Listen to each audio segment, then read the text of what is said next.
combination. These are pharmaceutical ingredients with 2 or more active ingredient fixed proportion.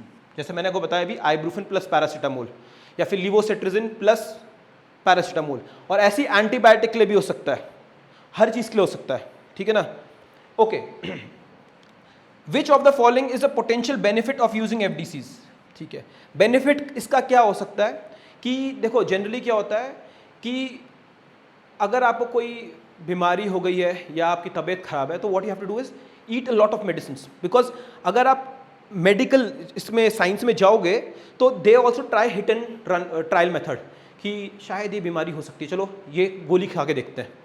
अब इसमें फ़ायदा क्या होता है कि आप कॉम्बिनेशन में दोगे तो 2-3 सॉल्ट एक्शन खा लिए तो जो पेशेंट है उसको बहुत सारी गोलियां नहीं खानी पड़ती हैं और भूलता भी नहीं है. ठीक है, so what is the basically it's improve patient compliance. Fine, लेकिन इसके संग इश्यूज भी हैं जो मैं नेक्स्ट स्लाइड में आपको दिखाऊंगा. How can inappropriate use of FDCs contribute to development antibiotic resistance. AC बंद कर देना. Now this is the biggest problem right now we are facing, which is called antimicrobiological resistance. Why are we using these drugs? कोई ना कोई आपको pathogen अंदर आया. Pathogen क्या होता है आपका? Bacteria, fungi, virus. And what we do is that we just eat medicine without even knowing कि उसका यूज उसमें होगा नहीं होगा. अभी मैं आपको आगे बताऊंगा कि कुछ ड्रग्स का स्पेसिफिक यूज कुछ पर्टिकुलर मेडिसिन के लिए होता है. For example antibiotics work against bacterias. लेकिन अभी क्या हुआ, जब भी मौसम इंडिया में क्या है, मौसम चेंज होता है, सबको फ्लू होता है, and flu is by virus.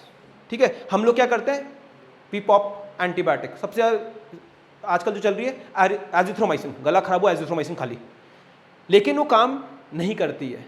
तो इससे क्या हो रहा है, जब आप गोली खा लेते हो without even knowing what is the first of all root cause and you don't even complete the whole dose, आप क्या कहते हो, एक गोली खाई और खुश. This is something which is very unscientific. इसे बोलते हैं हम over the counter drug selling. आप किसी भी केमिस्ट के पास जाओगे, बोले सर दवाई खाई, कुछ नहीं, 2 गोली काटी. जबकि एंटीबायोटिक्स का पूरा आप अगर डॉक्टर के पास क्या होता है 3 days, 5 days, 7 days, उसके बाद वो बोलता है कि आप दोबारा आना, मैं चेक करूंगा, अगर नहीं होगा सही तो दोबारा ड्रग्स आपको. लेकिन हम लोग क्या कर रहे हैं, ऐसी जेम्स की तरह गोली खा लेते हैं. ठीक है, ऐसा कुछ नहीं, मेरे पिताजी ने भी करा है ऐसे काम. ठीक है, बताऊंगा क्या हुआ था. तो इसके वजह से क्या हो रहा है, एंटीबायोटिक रेजिस्टेंस. ठीक है ना. एक रीजन और है, ये क्वेश्चन भी आ सकता है, ये आ चुका है, एंटी माइक्रोबायोलॉजिकल रेजिस्टेंस. इसके अलावा over the counter sale of drugs, एक रीजन तो ये है ही है. Number 2 is that the use of antibiotics in poultry. अभी हम क्या कर रहे हैं, जो चिकन जो भी हमें नॉनवेज है खा रहे हैं, उनको दबा के एंटीबायोटिक खिलाते हैं कि उनको बीमारी ना हो और जल्दी बड़े बड़े हो जाए और जल्दी काटें खत्म हो.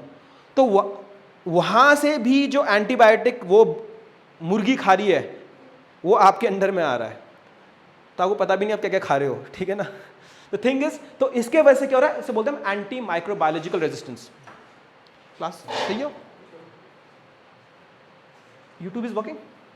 Fine. So now the thing is, एक मिनट कर रहा हूं. अब जो क्वेश्चन है, how inappropriate use of FDCs contribute development antibiotics? By using the correct ratio of antibiotic for all patient, by understanding one or both antibiotics, by overusing one or both antibiotics. आप overuse कर रहे हो उसको. ठीक है ना. तो ये याद रखना, India is one of the countries where the use of antibiotics is rampant, और आप भी इसमें शामिल हो. ठीक है ना. और उसके वजह से क्या हो रहा है, जब एंटी माइक्रोबायोलॉजिकल रेजिस्टेंस बन रही है, उसके वजह से अब जो फ्यूचर में जो बीमारियां होंगी वहां इश्यू आएंगे, क्योंकि आप वो जो बैक्टीरिया है इट हैज बिकम रेजिस्टेंट. तो आपके जो पुराने फर्स्ट लाइन ऑफ ड्रग्स थे, फॉर एग्जाम्पल आप पेनिसिलिन की बात करो, अब घर जाकर होमवर्क है आपका, पेनिसिलिन किसने ढूंढा था, द फर्स्ट एंटीबायोटिक. नहीं चल रहा क्या? हाँ, एडवर्ड जेनर ने वायरस, अलेक्जेंडर फ्लेमिंग,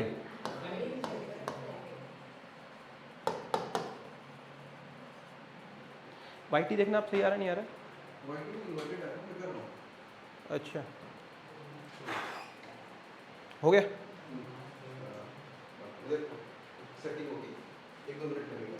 एक दो मिनट रुक जाते हैं, कोई नहीं। We'll start in a minute.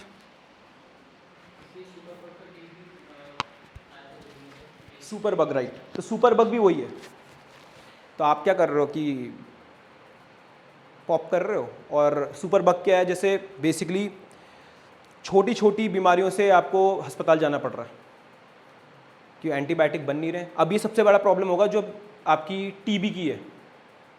अभी ट्यूबरक्लोसिस सुना होगा, इंडिया एज अ हब बोलते हैं ना, कि सेकंड लार्जेस्ट या फर्स्ट रैंक के चेक करना घर में आके, तो उसमें भी आपके ड्रग रेजिस्टेंस फैल रहा है। टीबी कहाँ से रहे, पोलियो इरेडिकेट हुआ है ना। This is not good. Okay, now कौन सी ऑर्गेनाइजेशन है जो इंडिया में ड्रग कंट्रोल करती है, एक क्वेश्चन ये भी आता है, आ सकता है, ठीक है। तो remember this, central drug standard control organisation, ठीक है ना। This is the apex organisation which control medicine in India, ठीक है ना। कौन सी एक्ट के तहत ये काम कर रही है? So obviously if there is any organisation, it needs rules to implement, to execute. तो कौन सी है? Drug and cosmetics act 1940। Fine. अभी क्या हुआ था, अगर आप न्यूज़ फॉलो करते हो, मुझे नहीं पता कितने न्यूज़ फॉलो करते हैं, लेकिन मैं ऑब्वियसली मैं तो 10-12 साल से कर रहा हूं तो मुझे पता है।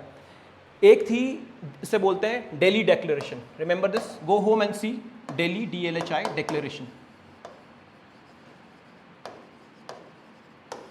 Delhi declaration is with respect to what, anti microbiological जो रेजिस्टेंस है, जो ड्रग्स हैं उसके बारे में, कि हमें कम यूज करना चाहिए, ठीक है ना। यहां समझ आ रहा है? Okay, yes, online, fine, okay. Now we know that there multiple kind of medicine और ड्रग्स। आपके यूके PCS के जो, अगर आप प्री के मेंस का सिलेबस देखो लास्ट टाइम पे, तो वहाँ पे टाइप्स ऑफ ड्रग्स भी था। अब हट चुका है, अब कुछ नहीं है ऐसा, क्योंकि वहाँ बहुत इलैबोरेटेड था। लेकिन ये प्री के लिए इंपॉर्टेंट अभी भी है कि कौन सा ड्रग आप कब यूज करते हो, ठीक। So number 1 is analgesic, ANALGICS, जिसको दिख नहीं रहा है, मतलब एनाल्जेसिक है। Analgesic is use for pain relief, ठीक है। डिस्प्रिन, एस्प्रिन जो आप यूज कर रहे हो, डिस्प्रिन, इसका सॉल्ट नेम है aspirin, is a pain relief. Ibuprofen, analgesic, fine. Then is antipyretic. Antipyretic means बुखार, ठीक है ना। Generally paracetamol is an antipyretic, ठीक है।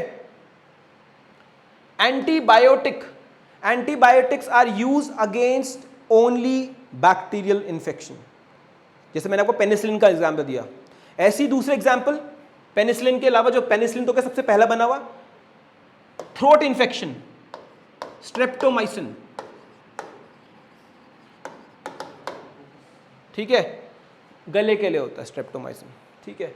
ऐसे जो मैं सिर्फ पॉपुलर बता रहा हूं, एमॉक्सिसिलिन, सिप्रोफ्लॉक्सिसिन, ये क्या है? सारे पॉपुलर एंटीबायोटिक्स, ठीक है ना। टेट्रासाइक्लिन, ये लिखे रहते हैं, ये पुराने हैं इसलिए बता रहा हूँ, वरना मैं कोई नए वाले को बता भी नहीं रहा हूँ, नए वाले को पूछेंगे भी नहीं उससे, लेकिन ये पुराने हैं। स्ट्रेप्टोमाइसिन गले के लिए, बाकी एमॉक्सिसिलिन वगैरह, जैसे जो पीले रंग का कैप्सूल आता है, मॉक्स नाम का, फिर सिप्रोफ्लॉक्सिसिन, टेट्रासाइक्लिन। इतना गंदा मुंह लाने की जरूरत नहीं है। नहीं, तो क्या हो गया, नहीं पता तो आज बता तो रहा हूँ मैं, डरने की जरूरत है ही नहीं इसमें। वहां पे आपको सॉल्ट नेम पूछा जाएगा, कंपनी का नाम थोड़ी पूछा जाएगा कि रैनबैक्सी कौन सा एमॉक्सिसिलिन में आती है, ऐसा कोई नहीं पूछेगा आपसे, ठीक है। Okay, now then is antiseptic. Antiseptic क्या हुआ? कट वगैरह हो गया, हाँ। तो आप घर जाओगे इसमें टेटनस के बारे में देखोगे, टेटनस का होता है ना, देखना टेटनस, इसे अगर आपने टेटनस का इंजेक्शन टाइम पे नहीं लगाया, you don't know that it is very fatal, लोग लगाते नहीं है, वो भूल जाते हैं जब कट लगता है। टेटनस का देखना, ठीक है। ट्रैंक्विलाइजर्स, जिन्हें ट्रैंक्विलाइजर का नाम सोचता कि क्या, हाँ, तो टाइप ऑफ और ट्रैंक्विलाइजर बेसिकली होता है कि जब आपका, आपने जो थोड़े मेंटली अनसाउंड होते हैं तब ट्रैंक्विलाइजर्स का वो करता है, ठीक है ना। एंड इसका मिसयूज़ भी बहुत है, क्या करने के लिए, ड्रग ओवरडोज, हाँ तो करते हैं लोग कि घोड़े वाला ट्रैंक्विलाइजर लगा दिया, ये कर दिया, ठीक है। बस आदमी जब कंट्रोल के बाहर हो उसे शांत करने के लिए करता है, ठीक है। सल्फर ड्रग्स आपको करने की जरूरत नहीं है। एंटी हिस्टामिन, एंटी हिस्टामिन्स होते हैं आपके एलर्जी के लिए, एंटी एलर्जिक भी बोलते हैं एलर्जी के लिए, ठीक है ना, एंटी एलर्जिक। एंटी हिस्टामिन जैसे आपका सेट्रिजिन हो गया, ठीक है ना, खाते हो सेट्रिजिन, सेट्रिजिन नाम तो सुना होगा, मानो छोटी सी गोली होती है, सभी खाते हैं वो जुकाम में, ठीक है। ब्रोंकोडाइलेटर्स, ब्रोंकोडाइलेटर ब्रोंक्यूल्स, सिंपल सा होता है ब्रोंक्यूल्स, क्या होते हैं ब्रोंक्यूल्स, लंग्स में होते हैं, उसके लिए, ठीक है। एंटासिड, गैस, एसिडिटी, गैस नहीं एसिडिटी, गैस एसिडिटी, चलो ठीक है। तो क्या होगा, नहीं कौन सी होगी, जैसे आप लेते हो डाइजिन वगैरह लेते हो तो क्या बोलते हैं, milk of magnesia, magnesium oxide, पढ़ा नहीं एनसीईआरटी में, तो वहां पे क्या, यही तो काम आता है आपका, जो एसिडिटी को, जो आपकी एसिडिटी हो रही है उसमें आपने मैग्नीशियम ऑक्साइड, हाइड्रोक्साइड डाला, बेस बन गया, सॉल्ट बन गया, शांति हो गई, न्यूट्रलाइज हो गया, है ना। These are what antacids. Yes, online समझ आ रहा है, समझना क्या है, अगर साइंस पढ़ी है थोड़ा बहुत याद होगा, मुझे, मैंने साइंस पढ़ी है तो मुझे थोड़ा बहुत याद है, बस ऐसा कुछ नहीं है। So this is with respect to what, fix dose combination, और जितना मुझे अभी दिमाग में आया मैंने सब कुछ आपको बता दिया, इसके अलावा और भी होगा बहुत कुछ, maybe over the period time कोई नई न्यूज़ आएगी तो I will try to incorporate, जितना मेरे पास उस मोमेंट में इंफॉर्मेशन होगी मैं आपको बताता रहूँगा, ठीक है ना। Okay, now let's move to space, ठीक है। This was in news particularly about James Webb telescope, ठीक है। नाउ ये जो जनरली टेलीस्कोप है, इंडिया ने भी लॉन्च करे, दो तरह के टेलीस्कोप होते हैं, ठीक है। एक होता है स्पेस टेलीस्कोप होता है, और दूसरे होते हैं लैंड बेस्ड, ये टेरिस्टोरियल बोलते हैं, टेरिटोरियल बोलते हैं, जो जमीन में है बेसिकली, ठीक है ना। तो ये सबसे फेमस टेलीस्कोप है। हबल टेलीस्कोप पुराना वाला है, जेम्स वेब नया है। तो बेसिकली ऊपर स्पेस में जाते हैं उसको स्टडी करने के लिए। अब ये क्या करते हैं, बेसिकली आपको पता है इलेक्ट्रोमैग्नेटिक स्पेक्ट्रम होता है, जिनको नहीं पता please go to the science class and see, I have taught there what is electromagnetic spectrum. तो एक पर्टिकुलर बैंडविड्थ की लाइट ये एब्जॉर्ब करेंगे और उसको स्टडी करेंगे। तो अब यहाँ पे आपको ये नहीं पता करना कि हर एक टेलीस्कोप कौन कौन सी है, जो न्यूज़ में उसके बारे में बात करेंगे। तो पहली बात करते हैं कि जो जेम्स वेब टेलीस्कोप है ये किसने बनाया है, ठीक है। तो बेसिकली सबसे फेमस जो एजेंसी है वर्ल्ड की, नासा, यूरोपियन स्पेस एजेंसी और कैनेडियन स्पेस एजेंसी। रट लेना इसको, ये रटने का है, कोई दिमाग लगाने की जरूरत नहीं है, ठीक है ना। ओके, दूसरा जो आपको पता होना चाहिए, जो जेम्स वेब टेलीस्कोप है कौन सी बैंडविड्थ में काम करता है, जो ने बोला इलेक्ट्रोमैग्नेटिक स्पेक्ट्रम में बैंडविड्थ होती है। तो ये वाला जो पर्टिकुलर है वो आपका इंफ्रारेड में काम करता है। अभी मैं बता दूंगा, थोड़ा सा आपको नॉलेज दूंगा कि जो ये इलेक्ट्रोमैग्नेटिक स्पेक्ट्रम है कि वहां से क्वेश्चन बनते हैं, तो मैं आपको थोड़ा सा ब्रीफली बता दूंगा कैसे होता है इसमें। ओके, फिर है आपका what is expected significance of James Webb telescope, ठीक है। Basically to study the formation of stars and galaxies, ये काम है इसका। और ये हबल को रिप्लेस कर रहा है, हल्के हल्के हबल को भी रिप्लेस कर, लेकिन आंसर इसका बी है, ठीक है, कि किसको कर रहा है, स्टार्स और गैलेक्सीज को स्टडी कर रहा है, and it's a space telescope. Now coming back to what the news जो इसके साथ बन सकती हैं आपकी। इंडिया में कौन कौन से मेजर टेलीस्कोप हैं? हाँ कुमाऊं, हाँ कहाँ पे, देवस्थान, हाँ कहाँ, क्या नाम है, एरीज।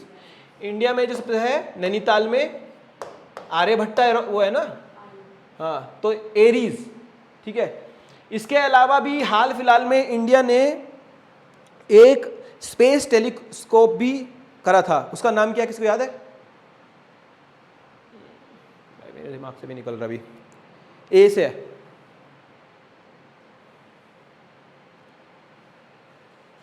अभी थोड़ी देर में याद आएगा, ठीक है ना। ए से है एस्ट्रोसैट, ठीक है ना, ये हाल फिलहाल में लॉन्च हुआ है। थोड़ा तुम भी लगाओगे दिमाग ना, मैं अकेले थोड़ी लगाऊंगा सारा दिमाग तुम्हारी उम्र मेरी उम्र थोड़ा सा अंतर है, मैं तुमसे थोड़ा सा ही जवान हूँ, ठीक है ना, तो मैं एक्सपेक्ट करूँगा कि तुम लोग अपने दिमाग में थोड़ा सा जोर ज़्यादा लगाओगे। ओके, सो इतना है आपको रखना है। इंडिया में कहाँ पे है? नैनीताल देवस्थल, राइट, ठीक है ना, वहाँ पे है।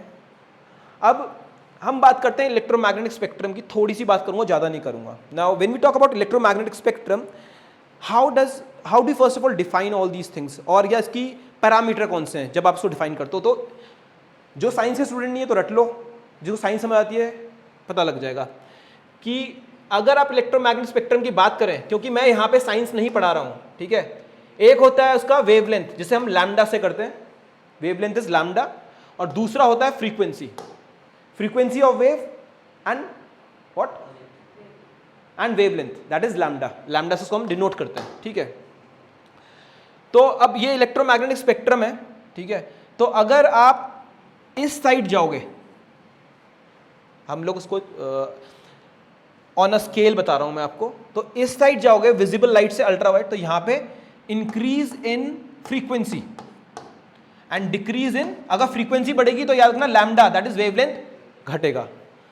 अगर आप इसके इस साइड जाओगे तो उल्टा हो जाएगा, decrease in frequency and increase in lambda. अगर फ्रीक्वेंसी बढ़ती है किसी भी वेव की तो याद रखना उसकी एनर्जी बढ़ती है।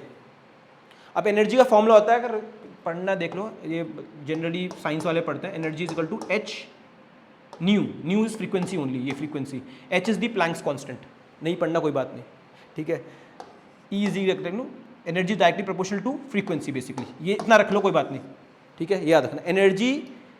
अब कैसे देखो पता लग जाएगा अभी।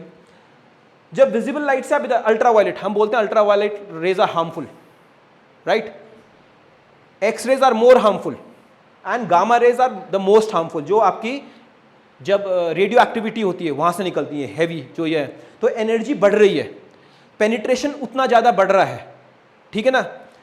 जैसे एक्स रेज है तो आपको क्या बोला जाता है कि ज़्यादा देर मशीन के सामने नहीं करते, एक क्या करते हैं, एकदम से ब्लिंक होता है फिर बाहर आ जाते हो आप, क्योंकि ज़्यादा एक्सपोजर होगा तो आपके जो सेल्स वगैरह हाँ डैमेज हो जाएंगे, ठीक है ना। ऐसी अल्ट्रावायलेट जो आप बार बार हम बात करें ज्योग्राफी में, कौन सी ऐसी एटमॉस्फेयर की लेयर है जो एब्जॉर्ब, जहाँ पे एब्जॉर्ब होते हैं, ओजोन लेयर, कहाँ पे होती है, स्ट्रेटोस्फेयर में, वेरी गुड, ज्योग्राफी का पार्ट है, यहाँ नहीं पढ़ा रहे हैं, चिंता मत करो, ठीक है। अब क्या हो रहा है बेसिकली, अगर आपका जो फ्रीक्वेंसी बढ़ रहा है, वेवलेंथ घट रहा है, तो क्या हुआ, डिस्टेंस उतना कम ट्रैवल, जितना ज़्यादा लैम्डा होता है, फ्रीक्वेंसी से एनर्जी बढ़ रही है, लैम्डा से क्या हो रहा है, वेवलेंथ से डिस्टेंस जितना ट्रैवल कर सकती है, ठीक है। तभी आप देखोगे ये विजिबल जो स्पेक्ट्रम है, ये हमें जो जिससे हम देखते हैं, जो हमें दिख रहे हैं रंग वगैरह, जो रेड लाइट होती है जो आपकी ट्रैफिक लाइट में, वो रेड की बनती है, तो जब फॉगी वेदर होता है तो दूर से भी दिख जाती है। क्यों, इधर हम जा रहे हैं तो लैम्डा बढ़ रहा है, आ रहा है समझ, ओके। अगर जब हम विजिबल से इधर इस साइड चलेंगे, उल्टी ऑपोजिट, फिर आता है इंफ्रारेड।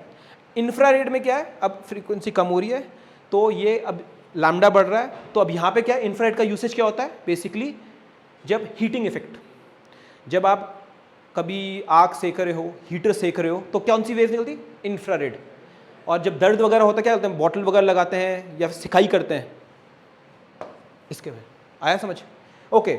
उसके बाद आपका माइक्रोवेव्स, ठीक है ना, कहाँ पे यूज़ हो रहा है आपका, जो आप माइक्रोवेव वगैरह ओवन वगैरह यूज़ कर रहे हो।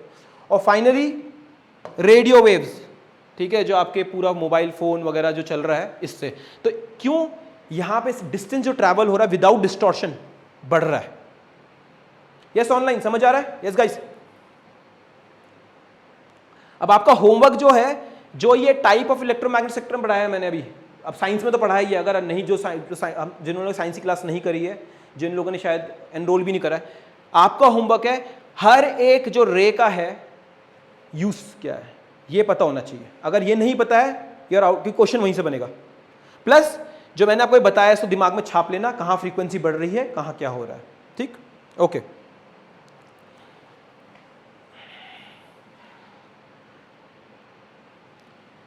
तो ये आंसर है आपके, इसको देख लेना बाद में। ओके, अब आते हैं मर्तांड सन टेम्पल। ये न्यूज़ में था, क्यों था? थोड़ा कंट्रोवर्सी हो गई थी, मैं आपको दिखा देता हूँ क्यों हुई थी कंट्रोवर्सी। जो गवर्नर जनरल है Manoj Sinha, he went there और वहाँ पे पूजा कर ली। अब पूजा के लिए क्या है, बेसिकली ये आर्कियोलॉजिकल सर्वे ऑफ इंडिया के अंडर में आता है। तो आपका एक होमवर्क है, first thing, archaeological survey of India कौन था इसका फाउंडर?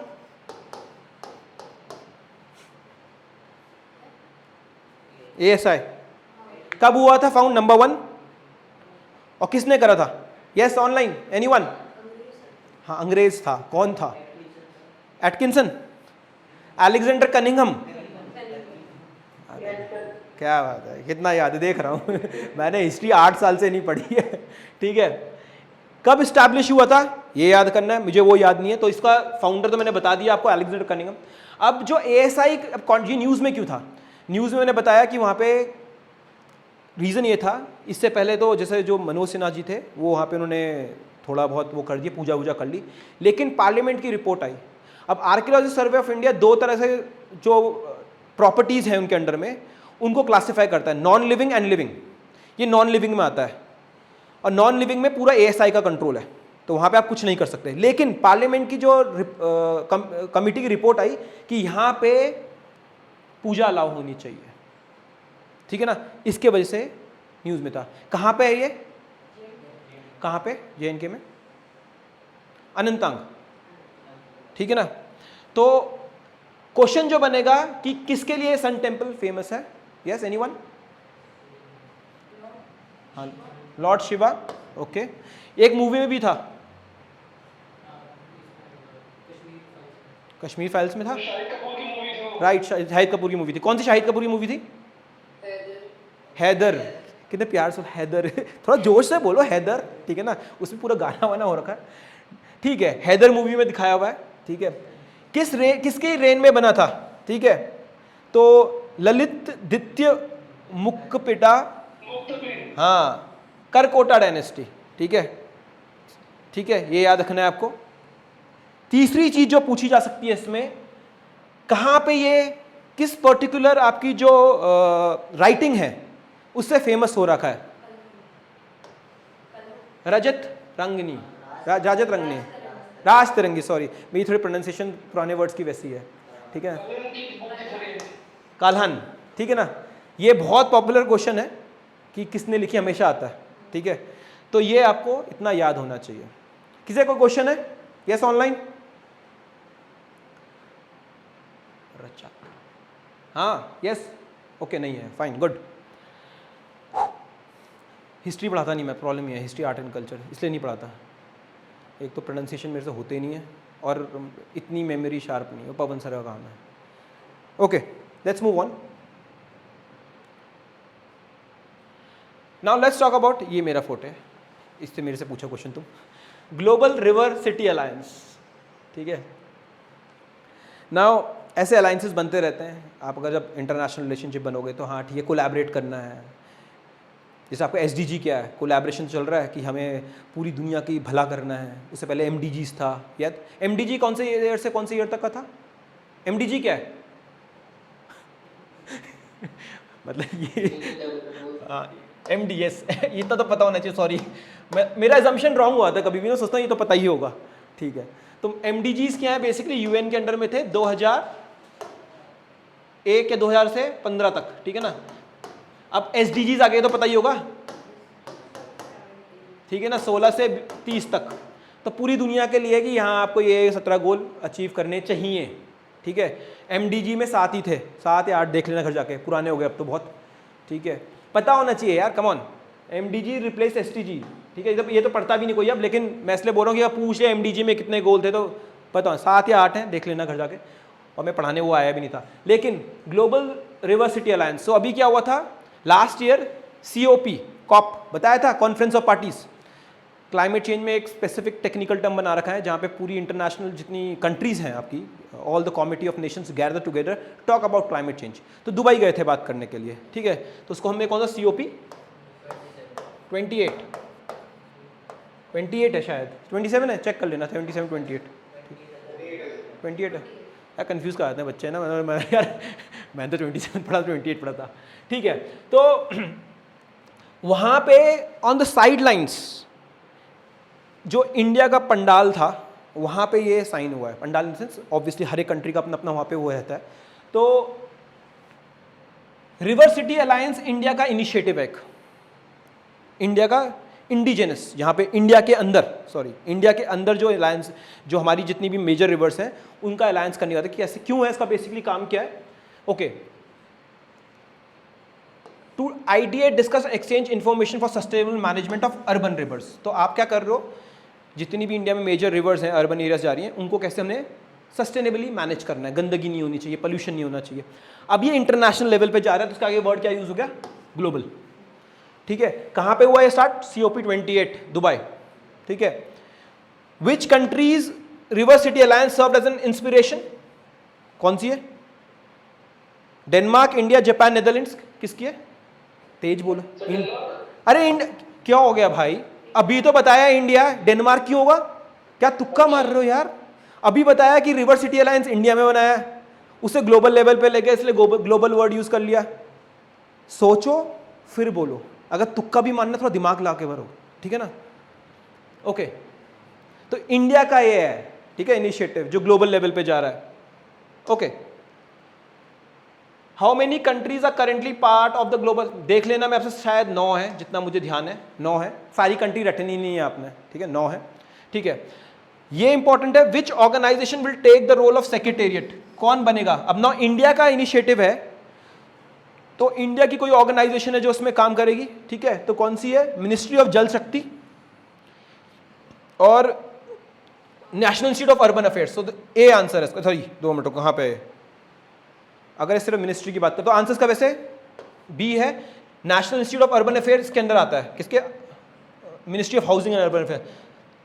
तो आपका अगर आंसर इनमें से बनाना पड़ेगा तो मैं रहूंगा मिनिस्ट्री ऑफ जल शक्ति and ministry of housing and urban affairs, और उसके अंदर national institute of urban affairs है जो काम कर रहा है। आ रहा है समझ। अब जो आपका काम है इसमें, जो साथ की जो इसकी कॉम्प्लीमेंट्री इंफॉर्मेशन आपको पता होनी चाहिए, क्यों ऐसा, कहाँ स्टार्ट हुआ सब कुछ। तो हमारा जो प्रोग्राम है आपका नमामि गंगे, उसके बारे में आप पढ़ोगे, ठीक है। दूसरा होमवर्क है कि गंगा कितने स्टेट से पास करती है, ठीक है, और साथ में यमुना भी कर लेना, ज्योग्राफी का पार्ट है, ठीक है ना, कौन कौन स्टेट से करती है। National mission for clean Ganga, ठीक है, नमामि गंगे ढंग से पढ़ना। कब, जैसे मैंने आपको बताया, जो भी पॉलिसी होती है उसका पहला होना चाहिए किस मिनिस्ट्री के अंडर आती है, नंबर 1, नंबर 2 कौन से ईयर में स्टार्ट हुआ, और मेजर ऑब्जेक्टिव क्या है, ये हर एक पॉलिसी का है। Yes sir, 11 countries are part of global, ठीक है, ओके 11 है, ठीक है, सॉरी मिस्टेक हो गई, पेपर आपने देना, तभी तो बोला कि मैंने रेड फ्लैग रेज कर दिया था पहले। So let's move on. Yes, online समझ आया यहाँ तक। देखो अगर हल्के हल्के ऐसे पढ़ोगे तभी करंट अफेयर्स होगी, वरना तो कुछ नहीं होने वाला तुम्हारा। ये मैं ये भी लिख के दूँ, मैं अगर तुम्हें बोल दूँ ना कि ये PDF है, इसको पढ़ लेना, और पढ़ के मैं तुम्हारा टेस्ट लूँगा, उसमें सारे क्वेश्चन ऐसे ही होगा जिन्होंने नहीं पढ़ी है। तो एफर्ट मारो, रोज़ 1 घंटा करंट अफेयर्स में लगाओ। अब मैं ऑल्टरनेट डे ट्राई कर रहा हूँ क्लास लेने का, तो इसलिए कर रहा हूँ कि आपको होमवर्क इसलिए दिया जा रहा है कि कॉरेस्पॉन्डिंग न्यूज़ निकलती रहेगी, और अगर नहीं करोगे तो प्रॉब्लम होगी, है ना, ठीक है। ठीक, हंसते हुए बोलो यार, क्या है, मतलब ऐसे दुखी होके बोल रहे हो, हैं, ठीक है। पॉइंट्स टू नो इस पर्टिकुलर न्यूज से, और जो COP28 की बात कर रहा हूं मैं, तो नेक्स्ट COP कहाँ होगा, हाँ, अजरबैजान भाईजान, कहाँ, कौन सी जगह में, बाकू में, भाई को पता है पहले से, बाकू। नेक्स्ट COP वहाँ पे है, ठीक है, 29 होगा फिर, ठीक है, ठीक है 29 होगा, गलती मेरे से ही हो, गलत जानबूझ के, दैट्स अ ट्रिक क्वेश्चन कि लोग देख रहे नहीं दे रहे हैं कॉन्सेंट्रेट। सेकंड इज, अगर ठीक है, अभी तुम लोगों ने, जिन लोगों ने एनवायरनमेंट पढ़ी है बहुत बढ़िया, जिन्होंने नहीं पढ़ी है हल्के हल्के इंट्रोड्यूस करा है, नए नए टर्म्स है।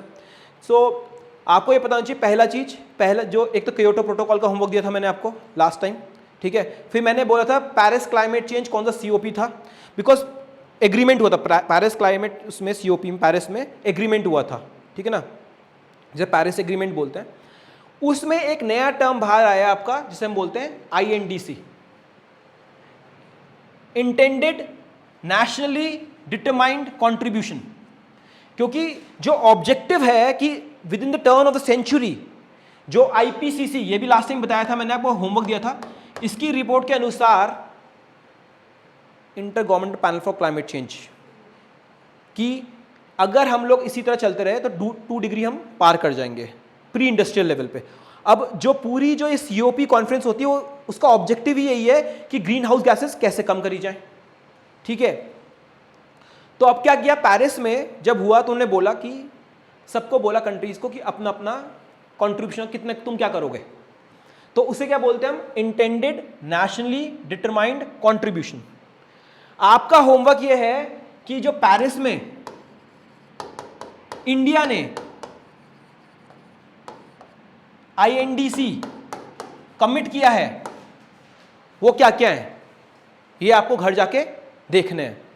दूसरा एक और चीज थी उसमें कि एक टर्म अभी जो सीओपी 28 में दोबारा न्यूज में आ गया था, जिसे बोलते हैं हम ग्लोबल स्टॉक स्टेक। ये क्या चीज है, अब मैं आपसे जितना मुझे आता है पेरिस 2016 का है, चेक कर लें 2015-16 जब भी है, ठीक है, 15-16। तो उन्होंने बोला था कि हम लोग 2023, उसके बाद आपने बोला कि हम लोग सब कंट्री ने बोल दिया हम आईएनडीसी दे रहे हैं, मतलब अपना बता रहे हैं कि हम इतना तक काम करेंगे, हम अपना कार्बन एमिशन इतना कम कर देंगे। तो उन्होंने बोला कि 2023 से हम दोबारा इसको रिव्यू करेंगे, कितनी कंट्री ने कितना कम किया है, क्या इंपैक्ट रहा है, कितना अभी एमिशंस हुआ है। तो हर 5 साल बाद 2023 के बाद से ग्लोबल क्या करेंगे, ग्लोबल स्टॉक टेक करेंगे और फिर दोबारा रिवाइज करेंगे टारगेट्स उसके अनुसार, आईएनडीसी रिवाइज।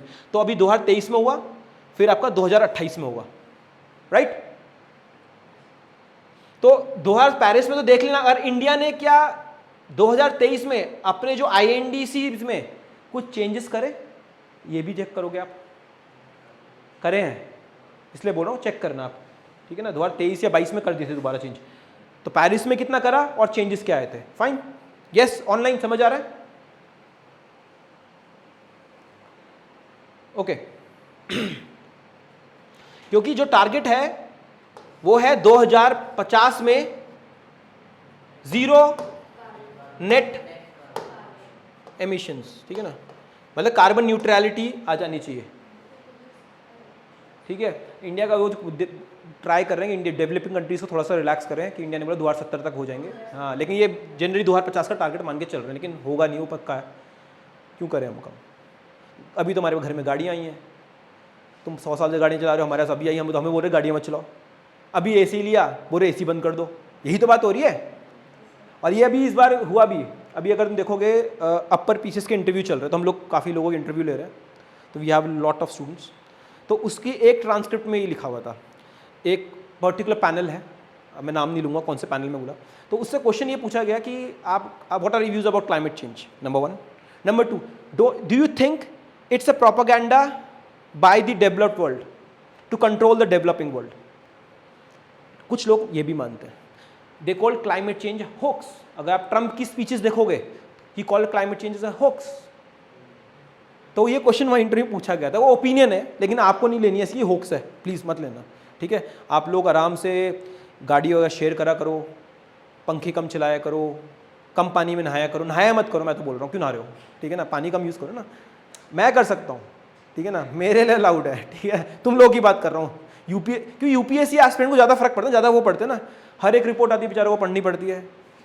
अब मैं तो समझ आ गया इतना पढ़ने के बाद कि कोई फर्क नहीं पड़ने वाला, ठीक है ना। चलो, now let's move on to the next news, ठीक है। आर्टिफिशियल इंटेलिजेंस आपको पता ही होगा, लास्ट टाइम मैं बात करी थी, मैंने आपको जितना भी एआई के बारे में जो भी कंपनीज अभी काम कर रही हैं, तो अभी क्या है कि there is a threat, a fear, first thing कि उसका नेगेटिव इम्पैक्ट क्या हो सकता है, ठीक है। दूसरा ये भी नहीं है, नेगेटिव तो है ही है, पॉजिटिव इम्पैक्ट भी है। तो जो पॉजिटिव इम्पैक्ट है उसको कैसे आप इस मतलब एआई को आप कैसे हार्नेस कर सकते हो प्रोडक्टिविटी बढ़ाने के लिए, इकोनॉमी के लिए, तो इसके लिए मीटिंग वगैरह चलती रहती हैं। तो इंडिया में हुई थी दिल्ली में, ठीक है।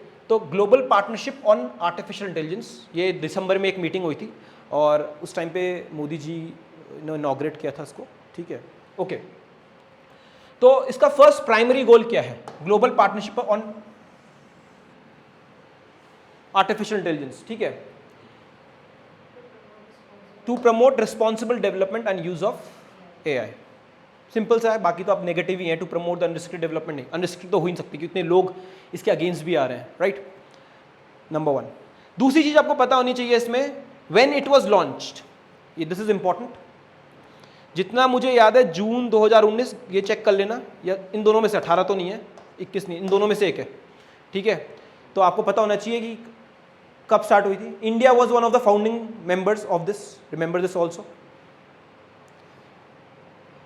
Okay, how many member does this particular grouping has, again मेरी मेमोरी बता रही है 29 है, लेकिन आप दोबारा घर जाके चेक करोगे कि जो GPAI है उसमें नंबर ऑफ मेंबर्स कौन कितने कितने हैं, right. Last but not the least, ये तो खैर इजी है कि नंबर्स थोड़ा भूल जाते हैं, क्योंकि मैंने यहाँ पे 20, 21, 22, 23, 24 कर दिया तो भूल ही जाते हैं, तो अपनी फैक्ट शीट में रखना इसको। इसका जो सेक्रेटेरिएट है ना, सेक्रेटेरिएट का काम क्या है, बेसिकली सेक्रेटेरियल असिस्टेंस देना, ठीक है। नेक्स्ट मीटिंग होगी तो उसमें भी तो कुछ पीछे बैकवर्क में कुछ काम चले, कौन इसको प्रोवाइड कर रहा है, वो प्रोवाइड कर रहा है आपका OECD, ठीक है। अब OECD के बारे में आपको देखो, अब यहाँ पे अब हम लोग जब पढ़ रहे हैं तो let's talk about some other information with respect to options also. तो OECD इसका आपको पता होना चाहिए कब इस्टेब्लिश हुआ, हेडक्वार्टर कहाँ है, ठीक है, इस्टेब्लिश कहाँ हुआ है, कब हुआ था, यस, अच्छा OECD क्या है, anyone online, organisation for economic cooperation development, very good, ये तो लिखा हुआ भी है। इसका पेरिस में हेडक्वार्टर है, ठीक है। इसमें जितनी भी डेवलप्ड कंट्रीज हैं या फिर high developed, the word is not developed, it's high income countries, जो ज़्यादा इनकम है ना, तो वो सारी OECD का पार्ट है। तो ऑब्वियसली इंडिया इसका पार्ट नहीं है, ये आपको पता होना चाहिए। ये जितना मुझे ध्यान है 1985 में हुआ था स्टैब्लिश, लेकिन घर जाके दोबारा चेक करोगे। तीसरी चीज आपको ये पता होनी चाहिए, अगर अभी 2023 से थोड़ा सा पीछे जाओ, जनवरी और 22 के एंड में OECD न्यूज में था, क्यों, क्योंकि पाकिस्तान को आप ब्लैक लिस्ट, ग्रे लिस्ट याद है, मनी लॉन्ड्रिंग के केस में करते हैं, तो कौन इसमें था, OECD का नाम था कि अगर ब्लैक लिस्ट में डालें, ग्रे लिस्ट में डालें, यहां से इसलिए न्यूज में था ये, ठीक है ना। तो अब उसको हटा दिया गया है पाकिस्तान को, ग्रे लिस्ट में भी शायद नहीं रहा वो, और इंडिया प्रेशराइज करता है कि ब्लैक लिस्ट में डालता। OECD was the one. तो establish 1985, headquarter Paris, India is not a member, और कितनी कंट्रीज हैं वो घर आके आप चेक करोगे, ठीक है। यस ऑनलाइन समझ आया, यस गाइस, अच्छा अंगूठा आ गया, गुड। नाउ ऐसे ही आप जो देखोगे B option, world economic forum, किसने स्टैब्लिश किया था, एक इंडिविजुअल था। हर साल इसकी मीटिंग होती है, कहां होती है, हाँ कहां, स्विट्जरलैंड में, कहां, डेवोस, ठीक है ना, दावोस, ठीक है, दावोस में, डेवोस, दावोस, ठीक है। अभी आगे भी न्यूज़ में आएगा क्योंकि ये बहुत सारी रिपोर्ट्स भी निकालता है, जितने लोग दुनिया के अमीर लोग हैं, पावरफुल लोग हैं, वो आराम से डेवोस में जाते हैं, तब कोई ग्लोबल वार्मिंग, क्लाइमेट चेंज की बात नहीं करता है, अपनी चार्टर फ्लाइट में आ रहे हैं, लेकिन हमें नहीं, हम लोगों को फॉलो करना है, ठीक है ना। ओके, तो वर्ल्ड इकोनॉमिक फोरम पहली चीज़, कब इस्टेब्लिश हुआ, आप घर जाके देखोगे। एक जर्मन बंदा है इसका, जर्मन स्विस बंदा, जिसने स्टार्ट किया है। हाँ क्यों आएगा क्वेश्चन, क्यों नहीं, दोबारा आ सकता है, चिंता मत करो, आप पढ़ा रहे हैं तो आप घर जाके देखोगे। और तीसरी चीज़ है, आपको ये देखना है ये कौन सी इंपॉर्टेंट रिपोर्ट निकालता है। एक दो रिपोर्ट निकालता है लेकिन ये न्यूज़ में रहती हैं, ठीक है। आगे अगर करंट अफेयर्स में आया मैं ऑब्वियसली पढ़ाऊंगा उसको, लेकिन अभी मेरा ये काम नहीं था क्योंकि ये न्यूज़ दूसरी है। ऑनलाइन समझ आ रहा है, ओके आगे चलते हैं फिर।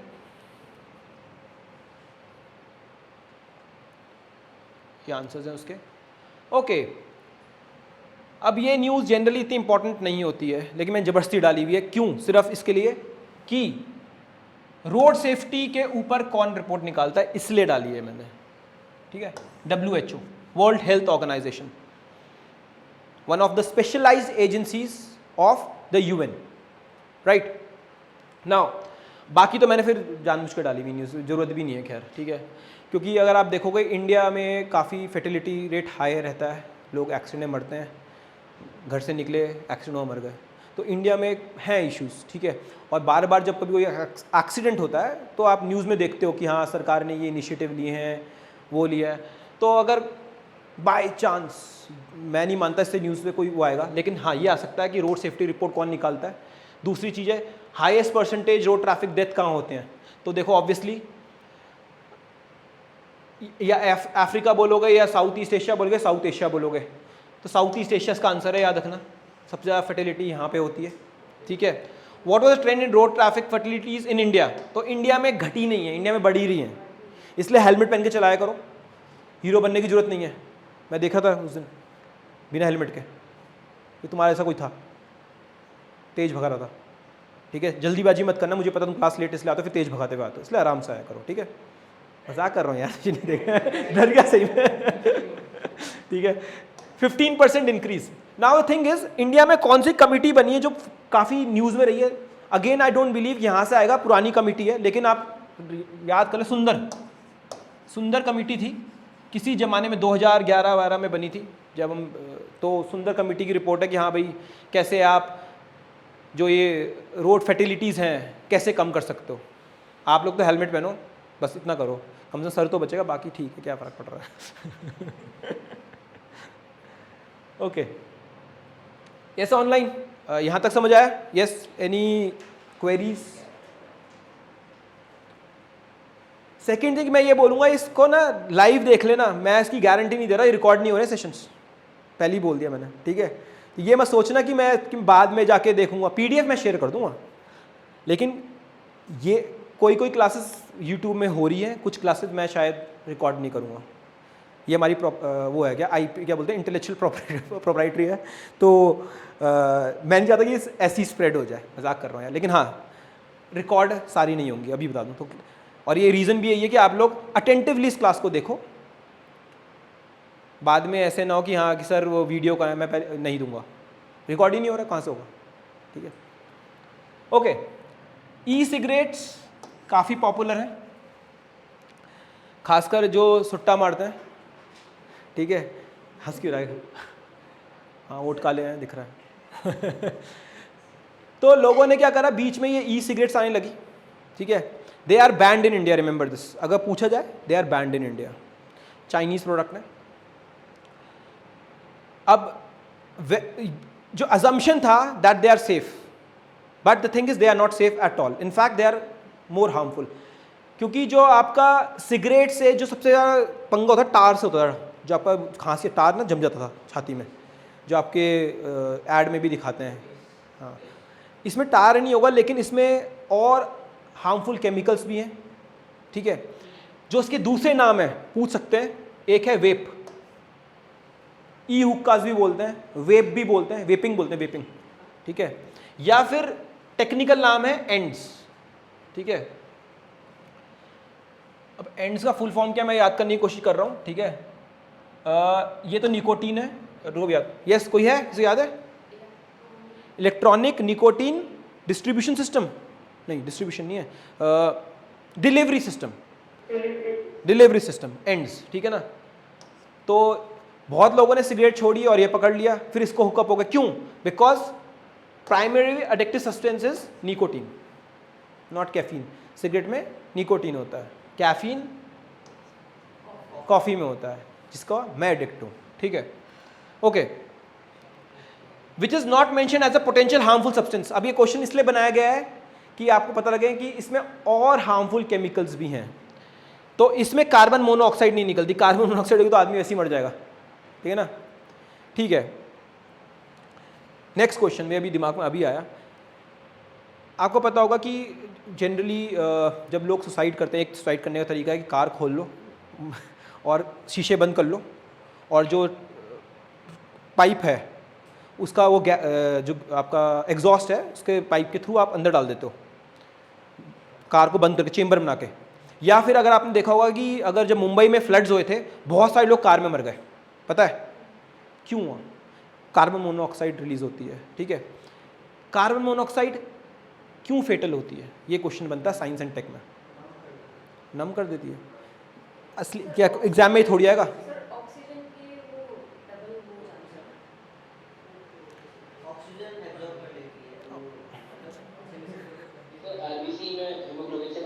हाँ हाँ, क्या तो हीमोग्लोबिन क्या करता है? ऑक्सीजन क्या करता है? कार्बोक्सिल हीमोग्लोबिन एक कंपाउंड बनता है, तो ऑक्सीजन कैरिंग कैपेसिटी कम हो जाती है। आया समझ? ऑक्सीजन एब्जॉर्ब नहीं कर लेता ठीक है ना। कार्बोक्सिल हीमो, ये क्वेश्चन पूछा आता है एग्जाम में, इसलिए मैं आपको बता रहा हूँ, वरना मैं कोई दिमाग खराब थोड़ी मैं आपको फालतू चीज बताता रहूँगा कि मैं बोला सुसाइड करने के तरीके बता रहे हैं सर, ठीक है। तो ये कहाँ है? ये आपकी साइंस की बुक में भी दे रखा है, ठीक है ना। और ये न्यूज़ में था उस टाइम पे जब मुंबई में फ्लड्स आए थे, लोग कार में अपना एसी ऑन करके बैठ गए कि कुछ नहीं होगा, लेकिन कुछ टाइम बाद दे डाइड, ठीक है ना। फाइन।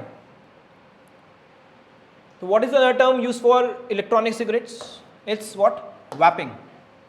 और ये है आपकी ई सिगरेट का केमिकली कैसे होता है, ठीक है, जानने की जरूरत नहीं है। एक बैटरी का होता है, ठीक है, उसमें एक फ्लूइड डालते हैं जिसमें उन्होंने क्या करते हैं, फ्लेवर भी डाल देते हैं, तो इतनी फ्लेवर में आती है, और फिर वो उसमें जो धुआं निकलता है, एरोसोल, धुआं क्या एरोसोल ही तो है।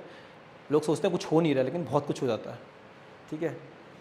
मेरे दोस्त आते हैं विदेश से, तो ये लेके आते हैं, अरे कुछ नहीं होता यार, मैंने यूपीएससी वाले स्टूडेंट से पता, उनको सब कुछ पता है इंडिया में बैन कर दिया गया ये okay fine, moving on. Now this is important, appointment of election commissioners. ये मैंने पॉलिटी में भी बताया था आपको, जिन लोगों ने पॉलिटी में अटेंटिवली सुना था। Now election commission is a what? Constitutional body under article 324, सबको पता है। The thing is what has been written in the constitution with respect to the appointment process, number 1, number 2 qualification। तो appointment process क्या बोलते हैं? The president shall appoint election commissioner, ये लिखा हुआ है। एंड किस तरह करेगा कि हाँ, जो पार्लियामेंट लॉ डिसाइड करेगा, ठीक है। अब इसमें इशू क्या है? अभी तक पार्लियामेंट ने लॉ ऐसा पास नहीं करा था, तो अब वहाँ लिखा है प्रेसिडेंट। प्रेसिडेंट का मतलब है प्रेसिडेंट के पास अपनी कोई ऐसी पावर तो है नहीं, discretionary power, so he will act on the aid and advice of the prime minister, the council of minister. So obviously this particular position at times has become what? Controversial, कि अभी election चल रहे हैं, that election commissioner might favour, allegedly favour the ruling party. So this case went to the supreme court अभी हाल फिलहाल में, and the supreme court said that we need a transparent mechanism how to appoint the election commissioner. तो उन्होंने एक बोला panel बनेगा, panel में जब तक पार्लियामेंट लॉ नहीं पास करता तब तक prime minister, leader of opposition और सीजीआई रहेगा। पार्लियामेंट ने बोला ठीक है, हम लॉ पास करते हैं। लॉ पास किया, लॉ पास करने के बाद बोला कौन कौन है पैनल में? Prime minister, LOP, leader of opposition और एक कैबिनेट मिनिस्टर। आ रहा है समझ? तो अब इस सोचा है कि हाँ, अपॉइंटमेंट ट्रांसपेरेंटली हो पाएगा, लेकिन प्रॉब्लम क्या है? लीडर ऑफ ऑपोजिशन एग्जिस्ट नहीं करता। जब हमने पॉलिटी में पढ़ा था, मैंने बोला था कि लोगों के दिमाग में था कि लीडर ऑफ ऑपोजिशन की क्या वैल्यू है। तो लीडर ऑफ ऑपोजिशन जो है, it's a statutory post, number 1, remember this. जो लीडर ऑफ ऑपोजिशन एक एक्ट है, सैलरी एंड अलाउंसेस 1977, उसके तहत उनको स्टैट्यूटरी पोजीशन दे रखी है। He is equivalent to the rank of a cabinet minister, ये भी बताया था मैंने आपको। और इसकी इंपॉर्टेंस अगर मेंस में क्वेश्चन आएगा तो मैं इसमें अभी स्ट्रेस इसलिए कर रहा हूं।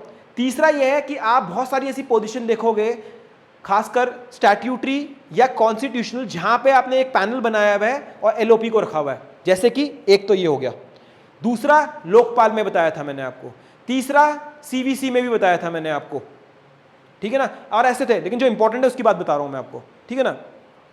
ओके, तो अब क्या प्रोसीजर हो गया? ये पैनल होगा जो अपॉइंट करेगा। Generally highest serving IAS officer, जो हाईएस्ट रैंक आईएएस ऑफिसर होते हैं, उनको बनाया जाता है, ठीक है। तो लेट्स मूव ऑन, देखते हैं क्या क्या क्वेश्चन बन सकते हैं इससे।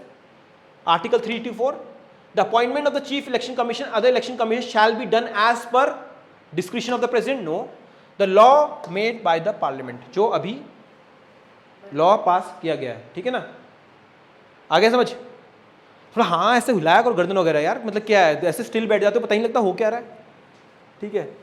Okay, which of the following statement is true regarding the removal of election commissioner.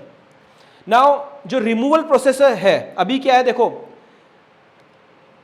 Election commission में मल्टी मेंबर बॉडी होगी या सिंगल मेंबर बॉडी होगी, वो पार्लियामेंट डिसाइड कर लेता है। जैसे अभी क्या है मल्टी मेंबर बॉडी हो गई है, उससे पहले कभी सिंगल मेंबर बॉडी भी थी। आपका होमवर्क है कब से election commission multi member body बना, ठीक है ना। तो अभी क्या है, 3 है, CEC chief election commissioner and 2 election commissioners. जो रिमूवल है सीईसी का, CEC will be removed by the president on the same lines as a Supreme Court judge. The 2 election commissioners which have been appointed will be removed by on the advice of what the CEC. उनका ऐसा नहीं है, ठीक है।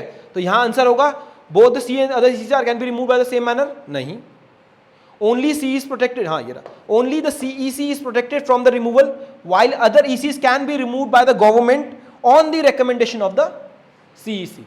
आया समझ। And a Supreme Court judge is removed on the grounds of what? Proved misbehavior or incapacity.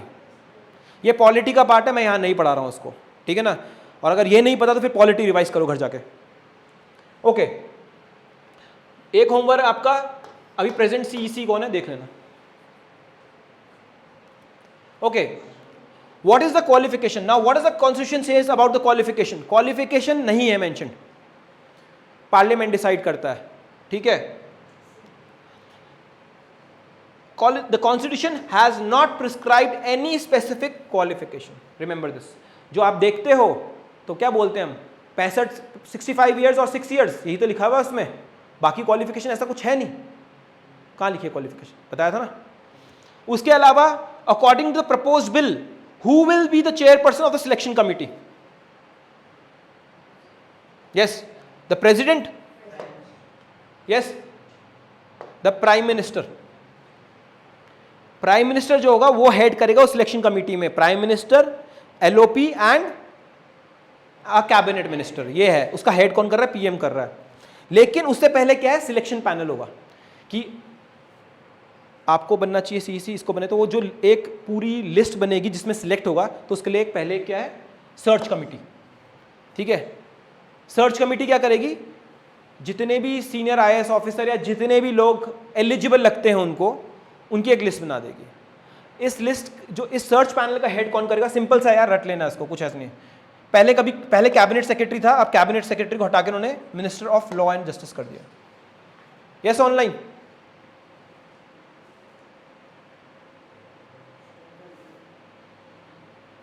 अब ये पूछोगे क्यों कर रहे हैं ऐसा, कैबिनेट सेक्रेटरी को क्यों नहीं रखा सर, हमें तो कैबिनेट सेक्रेटरी बनना था, है ठीक है, मत पूछना ऐसे क्वेश्चन मेरे से।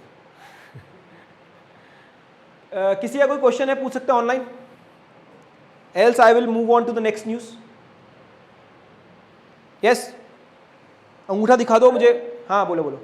सर जैसे 2 नए इलेक्शन कमिश्नर अपॉइंट हुए, तो ऐसे क्वेश्चन आ सकते हैं कि मतलब सीधे सेक्टर की नाम है? नहीं, CEC का करना याद, CEC का करना बस।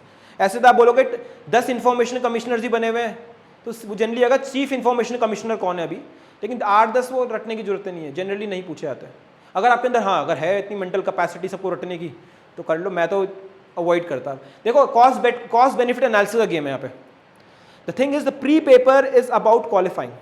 Now what people do is, now this is a mistake which many of the people do is, for example if I talk about UPSC, सो उसमें एनवायरमेंट के क्वेश्चन बहुत टिपिकल आ जाते हैं कभी कभी। So there is a magazine called down to earth. तो what you do is कि आप उस एक क्वेश्चन को पढ़ने के लिए पूरे साल भर एक डाउन टू अर्थ मैगजीन पढ़ते हो।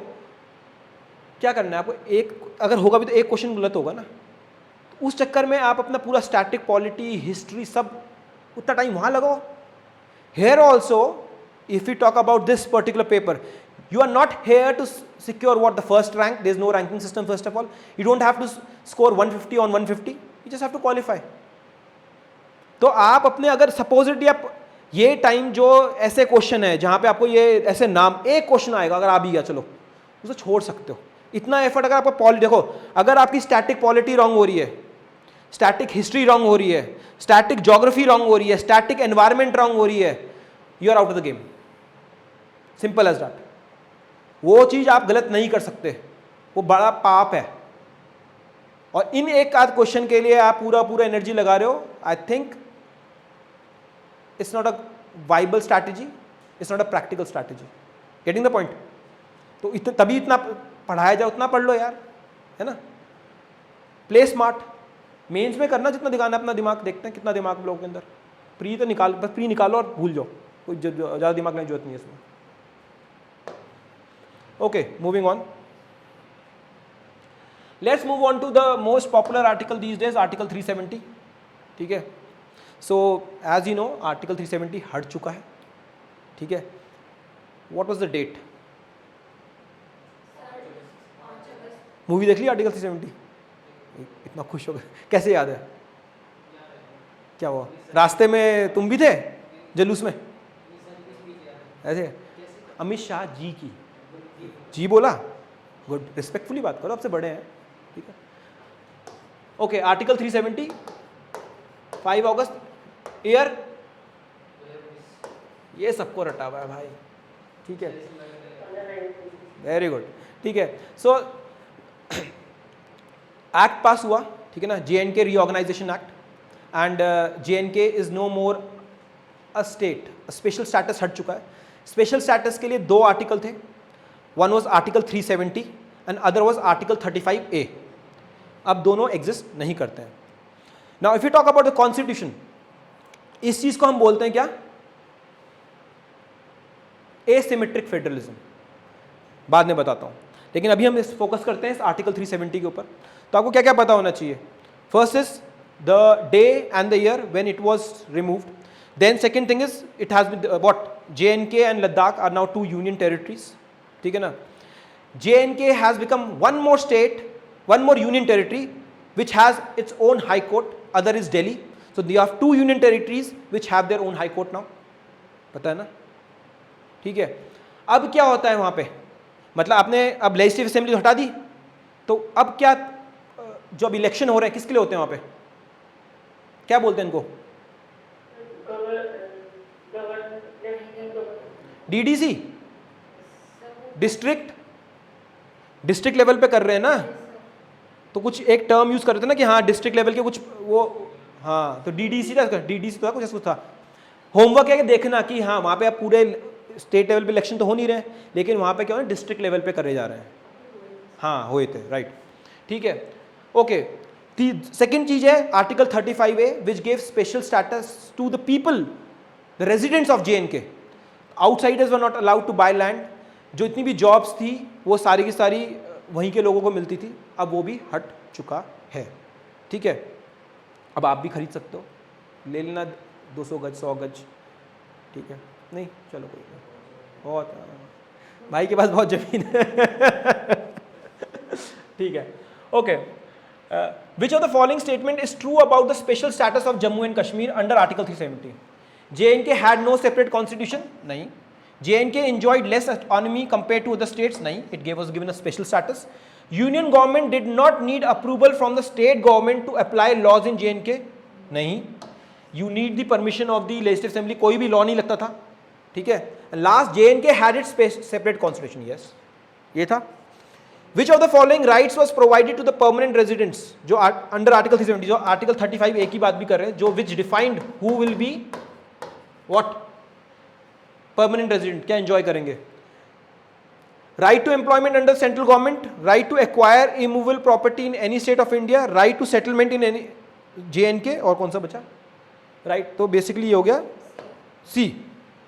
ठीक है, कोई नहीं, PDF है वो पढ़ा दिया मैंने, तो ऐसे घबरा क्यों रहे हो ये हैं? घबराने की जरूरत है ही नहीं, पढ़ा दिया सब कुछ।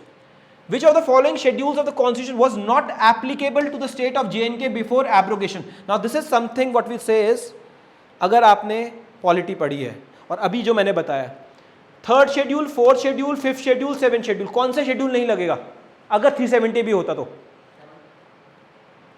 7th क्या है? 5th शेड्यूल, 5th शेड्यूल नहीं लगेगा ना? हाँ, क्या है 5th शेड्यूल?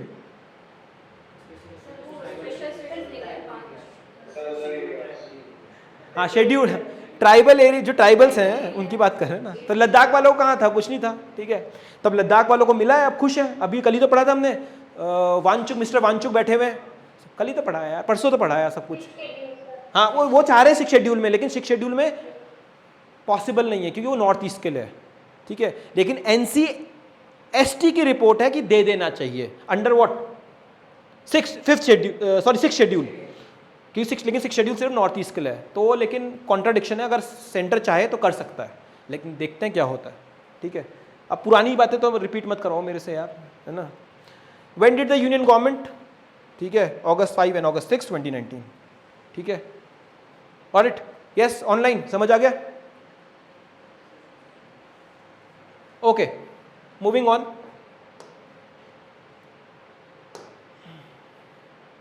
एक आर्टिकल और बता देता हूँ आपको, ठीक है, जो मैंने पहली क्लास की स्टार्टिंग में बोला था, सॉरी न्यूज़ की स्टार्टिंग में, कि this is an example of what? Asymmetric federalism. In short, when you talk about federalism, it's division of power between center and state. When this symmetry is disturbed, symmetry क्या है कि एक centre है और बाकी states हैं, normal state में division है as per article 246 and schedule 7, ठीक है ना, 3 लिस्ट है। लेकिन अगर आप इसको थोड़ा सा डिस्टर्ब कर दो, डिस्टर्ब इन द सेंस कि सिमिट्री में ना रहे और किसी स्टेट को कुछ एक्स्ट्रा पावर दे दो, तो क्या हो जाएगा? एसिमिट्री आ जाएगी।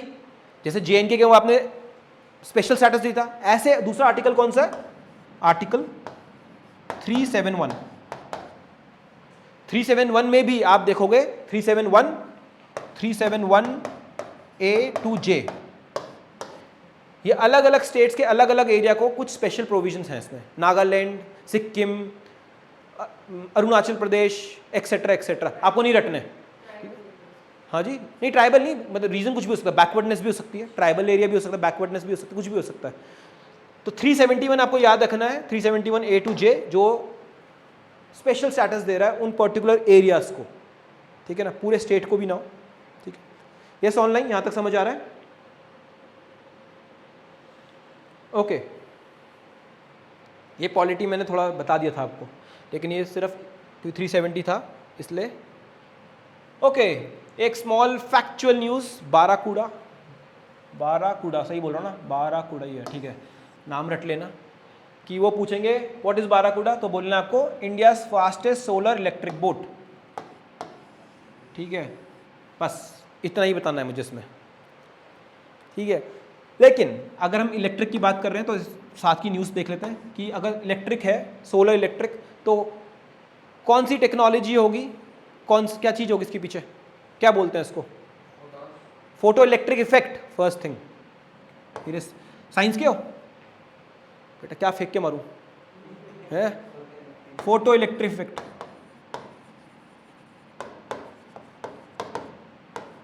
फोटो इलेक्ट्रिक तो क्या होते हैं? PV सेल्स, फोटोवोल्टिक सेल्स, ठीक है। इसमें कौन सा मटेरियल यूज होता है?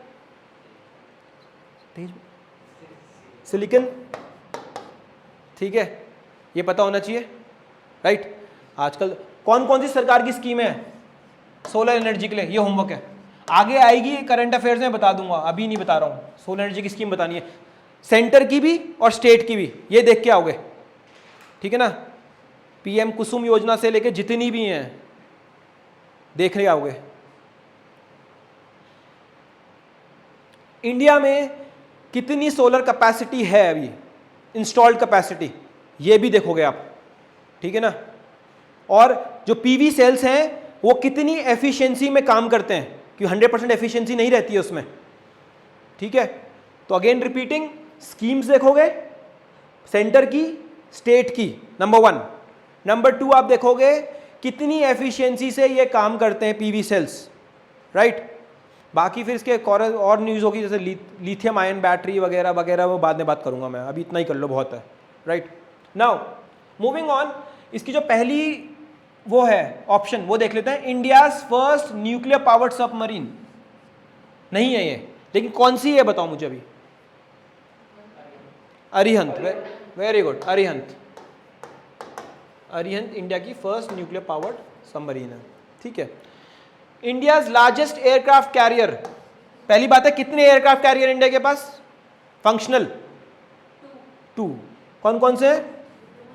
विक्रमादित्य, दूसरा विक्रांत, ये सबसे बड़ा है अभी फिलहाल, ठीक है ना। ये आया था कहां से? रशिया से, गॉर्बाचोव बोलते थे उस टाइम पे इसको, ठीक है ना। नाम हमने नामकरण कर दिया, विक्रमादित्य कर दिया। विक्रांत है, तीसरा बन रहा है अभी। तीसरा कहाँ बन रहा है? हाँ ऑब्वियसली बन रहा है, चेन्नई में नहीं, कोची में बनता है जनरली, कोची वगैरह में होता है, लेकिन इतना नहीं पूछेंगे, चिंता मत करो। लेकिन 2 का नाम तो आपको पता होना चाहिए। और जो पुराना था इससे, शायद विराट था, उसका नाम भी विक्रांत था, उसको हमने बजाज को देके, बजाज ने मोटरसाइकिल निकाल दी, ठीक है ना। देश देखा पता होगा ना, कौन सी मोटरसाइकिल थी? विक्रांत नाम से आई थी ना। हाँ यस, ऑनलाइन समझ आ रहा है? यस गाइस, है देश का लोहा तो अगर पूछेंगे कौन सी मोटरसाइकिल आई थी, नहीं आएगा क्वेश्चन, ठीक है ना देश का लोहा। ओके ओके, युवा आई, अब इंडिया में ना जो ब्यूरोक्रेट्स हैं एक्रोनिम बहुत सॉलिड बनाता है, ठीक है। अब इसका क्या है याद करने दो, युवा, हाँ क्या है इसका फुल फॉर्म? युवा उन्नति विकास योजना होगी, युवा उन्नति विकास, एआई मतलब आर्टिफिशियल इंटेलिजेंस है ना। हाँ, यूथ फॉर उन्नति एंड विकास, ठीक है ना। अब तो व्हाट डज युवा I stand for? Youth upskilling नहीं, यूथ अनएम्प्लॉयड नहीं, यूथ अपस्किलिंग एंड वोकेशन नहीं, द फुल फॉर्म ऑफ युवा is not mention the context, ठीक है, नहीं है ना। क्या है? यूथ फॉर उन्नति एंड विकास। अब एआई है तो ऑब्वियसली आर्टिफिशियल इंटेलिजेंस के लिए, तो हम क्या कर रहे हैं बेसिकली, छोटे बच्चों को एआई से हम रूबरू करवा रहे हैं, बता रहे हैं क्या चीज़ होती है। कौन से छोटे बच्चे? तुम भी छोटे बच्चे हो, लेकिन तुम थोड़े से बड़े हो गए, तुम्हारी दाढ़ी वगैरह आ चुकी है, नहीं तुम्हारे नहीं है, क्लासेस 8 to 12, ठीक है। इनको बता रहे हैं कि एआई कैसे यूज़ करना है। तो वो लोग क्या करेंगे, यूट्यूब में, सोशल मीडिया में रील्स कैसे बनानी है एआई से, वो सीखेंगे, ठीक है ना। क्योंकि आप सबको आजकल यूट्यूबर बनना है, ठीक है ना। अच्छा वो टिकटॉक बैन हो गया, लेकिन वो यूट्यूब में आ गए सबके सब, ठीक है तो क्या करेंगे हाँ तो सॉरी मैं इंस्टाग्राम भी एक है, सॉरी मैं हूँ नहीं सोशल मीडिया में, तो मुझे पता नहीं है, तो आजकल बहुत चीज़ें तेज बढ़ गई हैं। तो उनको पता है एआई को कैसे यूज़ करना है रील्स बनाने के लिए, क्योंकि यूट्यूब बाकी तो कुछ करेंगे नहीं उसका, ठीक है, लेकिन तुम लोग यूज़ करोगे ना। कुछ नहीं, अभी पढ़ लो एआई के बारे में ठीक है। तो क्लासेस 8 and 12, ओके फाइन। कौन सी ऑर्गेनाइजेशन के अंडर पे हो रहा है? ठीक है, ये याद रखना कि इंटेल इंडिया जहाँ पे आया, इंटेल जो कंपनी है, and national e governance division वो। अब जब एनईजीपी की इसकी बात कर ही रहे हैं, नेशनल ई गवर्नेंस प्रोग्राम वगैरह की बात कर रहे हैं, तो आपको पता ही है ई गवर्नेंस रिलेटेड सबसे बड़ा इंडिया का प्रोग्राम है डिजिटल इंडिया, राइट। तो ये फर्स्ट क्वेश्चन, डिजिटल इंडिया का पुराना नाम क्या है? एनईजीपी था जितना मुझे याद है, नेशनल ई गवर्नेंस प्रोग्राम 2007 का है, लेकिन इसको हमने नया नाम रख दिया डिजिटल इंडिया। इसके अंदर कितने पिलर्स हैं? अब सारे पिलर्स तो रटने नहीं है, लेकिन ये याद रखना 9 पिलर्स हैं, ठीक है ना, 9 pillars, remember this. Second thing which you need to remember is, जो ब्रॉडबैंड हाईवे की बात कर रहे हैं, मैं सिर्फ सारे पिलर्स नहीं पढ़ाऊंगा, लेकिन जो जो है, तो इसे हमने लास्ट टाइम भी पढ़ा था, national OFN, national optical fibre network, Bharat net, Bharat छोड़ो, क्या हो गया, हिस्ट्री पढ़ रहे थे अभी भारत छोड़ो ठीक है। तो बेसिकली ये है, ये आपको पता होना चाहिए। दूसरा है ई क्रांति, अगर ई क्रांति वर्ड यूज हो रहा है तो आपको पता होना चाहिए ई क्रांति का मतलब क्या है, कि electronic delivery of services citizens के पास कैसे पहुंचेंगी, तो उसको हमने वर्ड यूज कर रहे हैं ई क्रांति। ओवरऑल जो है ई क्रांति, इसके अंदर बहुत कुछ हो सकता है, जैसे फॉर एग्जाम्पल भीम, भीम इसका पार्ट ही होगा, ई क्रांति का पार्ट होगा। भीम का है, होमवर्क है, भीम के बारे में देखोगे, फुल फॉर्म क्या है वो देखोगे, ठीक है ना। क्या है, क्या है सर, मैं तो गूगल पे यूज करता हूँ हाँ भीम भी है ना, तो भीम भीम के ऊपर तो सब बना हुआ है, तो भीम का फुल फॉर्म क्या है देख लेना, ठीक है। बाकी तो ठीक है, इलेक्ट्रॉनिक मैन्युफैक्चरिंग वगैरह नहीं है, ये करने की जरूरत नहीं है। यस ऑनलाइन समझ आ रहा है यहाँ तक? Yes guys, okay.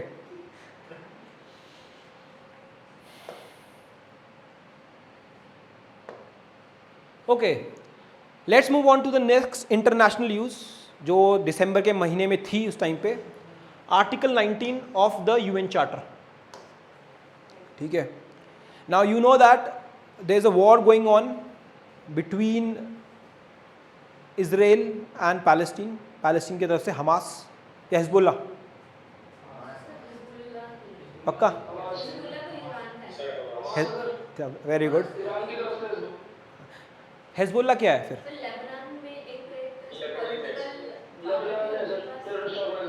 ठीक है, very good, I am so proud of you. Hamas Palestine में गाजा पट्टी, ठीक है ना, गाजा स्ट्रिप। तो आपको होमवर्क है, आप देखना गाजा पट्टी कहाँ पे है, मेडिटेरियन सी में टच करती नहीं करती, जब से टच करती नहीं करती, देखना उसको मैप में देखना, ठीक है, ये देखना, ठीक है। अरे बोलने दो यार। सेकंड, हिजबुल्लाह लेबनान में, ठीक है, ईरान का प्रॉक्सी ग्रुप है, उसको सपोर्ट करता है, ठीक है। तो अभी हमास और उसके बीच में चल रही है। बाकी जब मैं इसके बारे में बात करूंगा जब अगर उसकी स्पेसिफिक न्यूज़ होगी।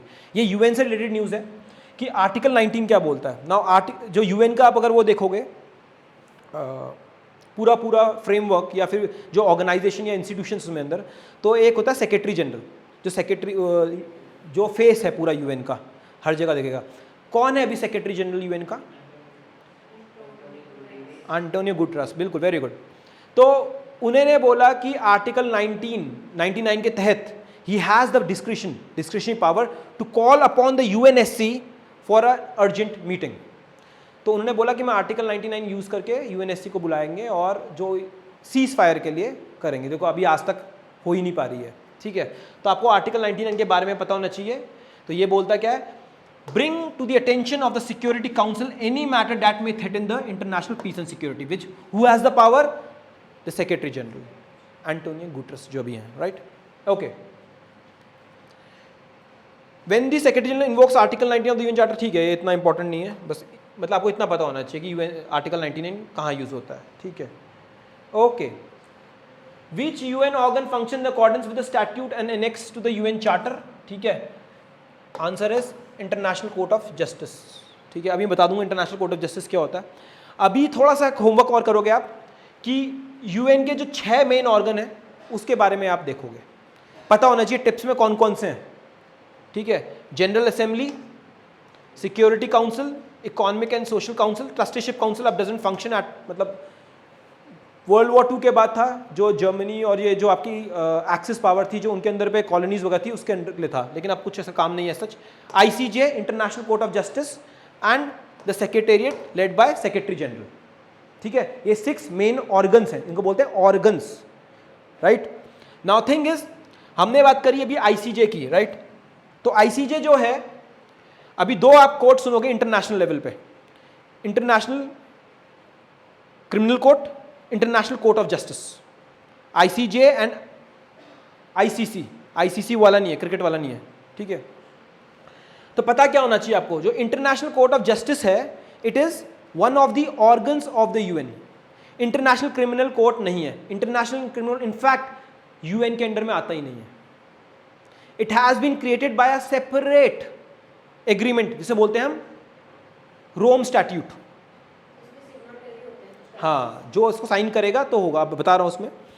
इंटरनेशनल कोर्ट ऑफ जस्टिस जो यूएन के अंडर में आ रहा है, वहां पे जो अगर लिटिगेशन होती है, जो फाइट आएगी, वो 2 सॉवरेन नेशन के बीच में आ सकती है, ठीक है। जैसे हम बोले कि अभी पैलेस्टीन बोल दे कि पैलेस्टीन, और दूसरा इजराइल वाला। जैसे अभी क्या बोला था, South Africa took Israel to ICJ. अगर नहीं पता क्वेश्चन आता है, who took Israel to ICJ, अभी कौन? साउथ अफ्रीका, ठीक है। अब यहां पे क्या है, सॉवरेन कंट्रीज आ रही हैं। आईसीसी में क्या है, इंडिविजुअल्स आते हैं जिन्होंने कुछ बड़े क्राइम करे हैं अगेंस्ट ह्यूमैनिटी, जेनोसाइड। हाँ, जब पुतिन को बोला कि हाँ पुतिन कहीं ट्रैवल नहीं कर पा रही, उसके ऊपर केस कर दिया गया, राइट। तो आईसीसी में डिफरेंस समझ आया? यहाँ पे इंडिविजुअल्स आ रहे हैं आईसीसी में, आईसीजे में बेसिकली जो यूएन के मेंबर्स हैं वो जा रहे हैं, ठीक है। दोनों की लोकेशन जहां भी आ रही है कहाँ पे? हेग, नेदरलैंड्स, दोनों में हेग है, फाइन। ये डिफरेंस है आईसीसी और आईसीजे में। आईसीसी में क्या है? रोम स्टैट्यूट, ये भी याद रख लेना, रोम स्टैट्यूट से बना है।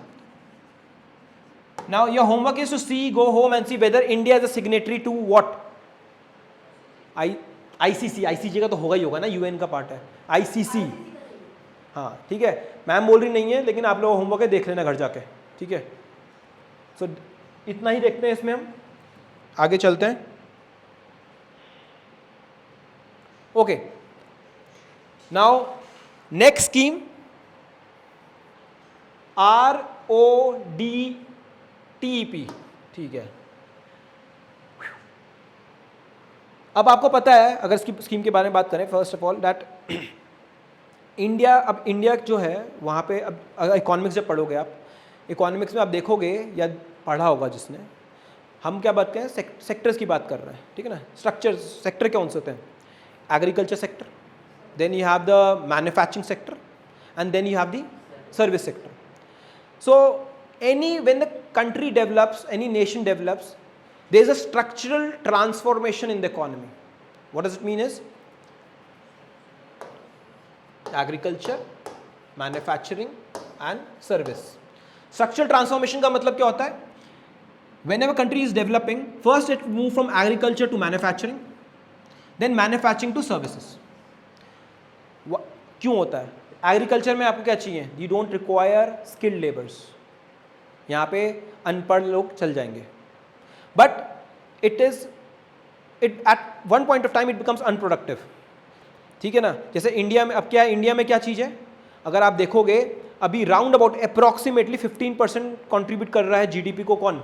Agriculture sector, but still round about approximately 45% people are also engage in agriculture. ये फिगर वेरी कर सकता है, ठीक है ना। देख लेना कि अभी इकोनॉमिक सर्वे में क्या बोला उन्होंने, अभी जो रिसेंटली पास हुआ। नाउ थिंग इज, हमें कायदे से जो लोग यहाँ से एग्रीकल्चर से निकल रहे हैं, क्योंकि अब अगर सपोजिटली हम जीडीपी की बात करें, सपोजिटली पूरी कंट्री की जीडीपी 100 रुपये है, तो 15 रुपये में 45 लोग निर्भर हैं, तो ऑब्वियसली गरीबी रहेगी नहीं रहेगी।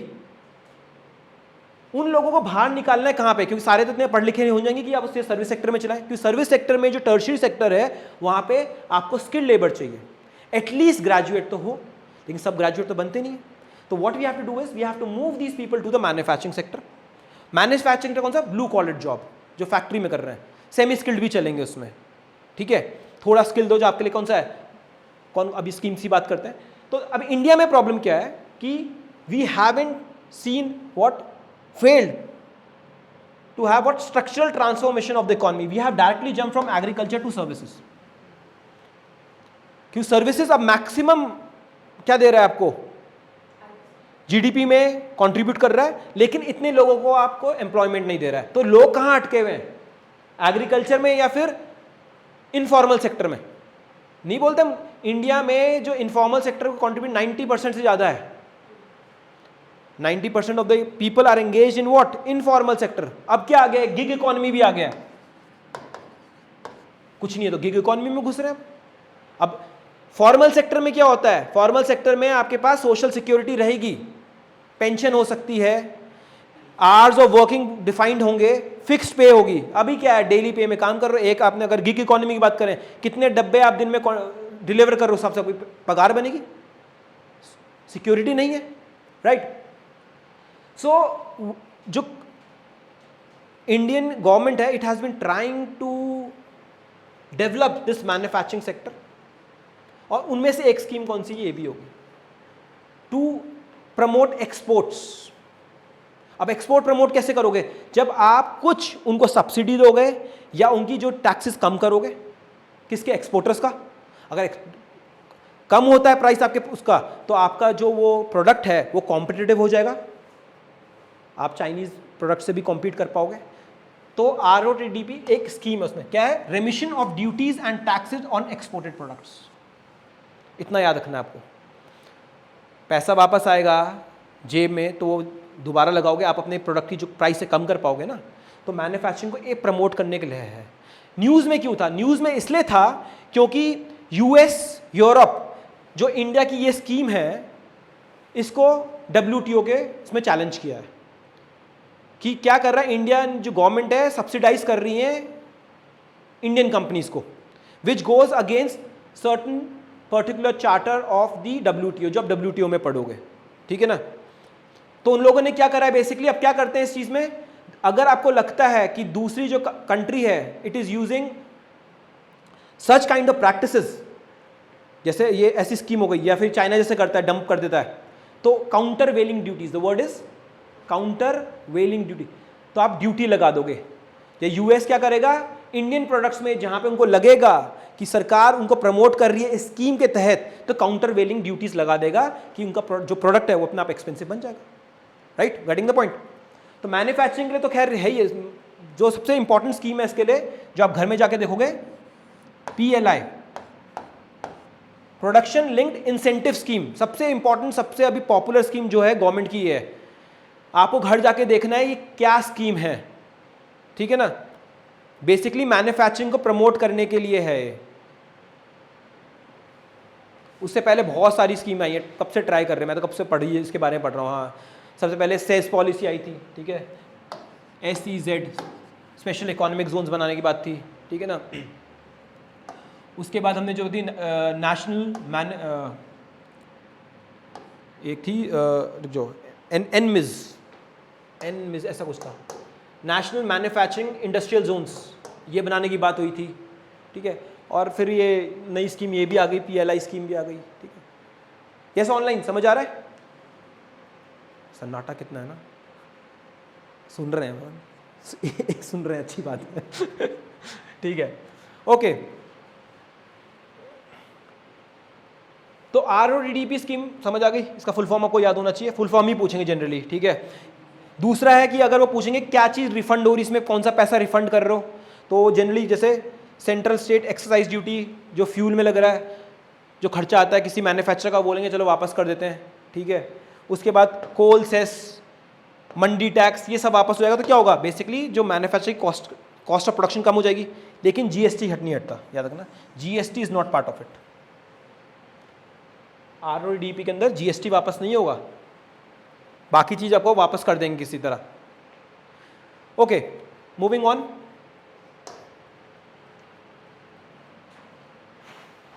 ठीक है, according to WTO's agreement on subsidies and countervailing measures, when can importing countries import countervailing duties. मैंने जैसे बताया आपको कि US और यूरोप इंडिया के ऊपर काउंटर वेलिंग ड्यूटीज लगा रहे हैं कुछ प्रोडक्ट्स के ऊपर, क्यों? इस स्कीम के तहत, ठीक है। क्यों? हम इंडिया क्या कर रहा है, सब्सिडाइज करने की कोशिश कर रहा है। तो क्या है, when the exporting country government provide subsidies that injure the domestic industry from the importing agent. आया दूसरा, जैसे अपने काउंटर वेलिंग ड्यूटीज पढ़ा, घर जाके आप देखोगे। दूसरा जो इंडियन गवर्नमेंट या फिर बहुत सारी गवर्नमेंट चाइनीज के अगेंस्ट लगाती हैं, एंटी डंपिंग ड्यूटीज, ठीक है ना। एंटी डंपिंग क्या होता है ये देखना आप,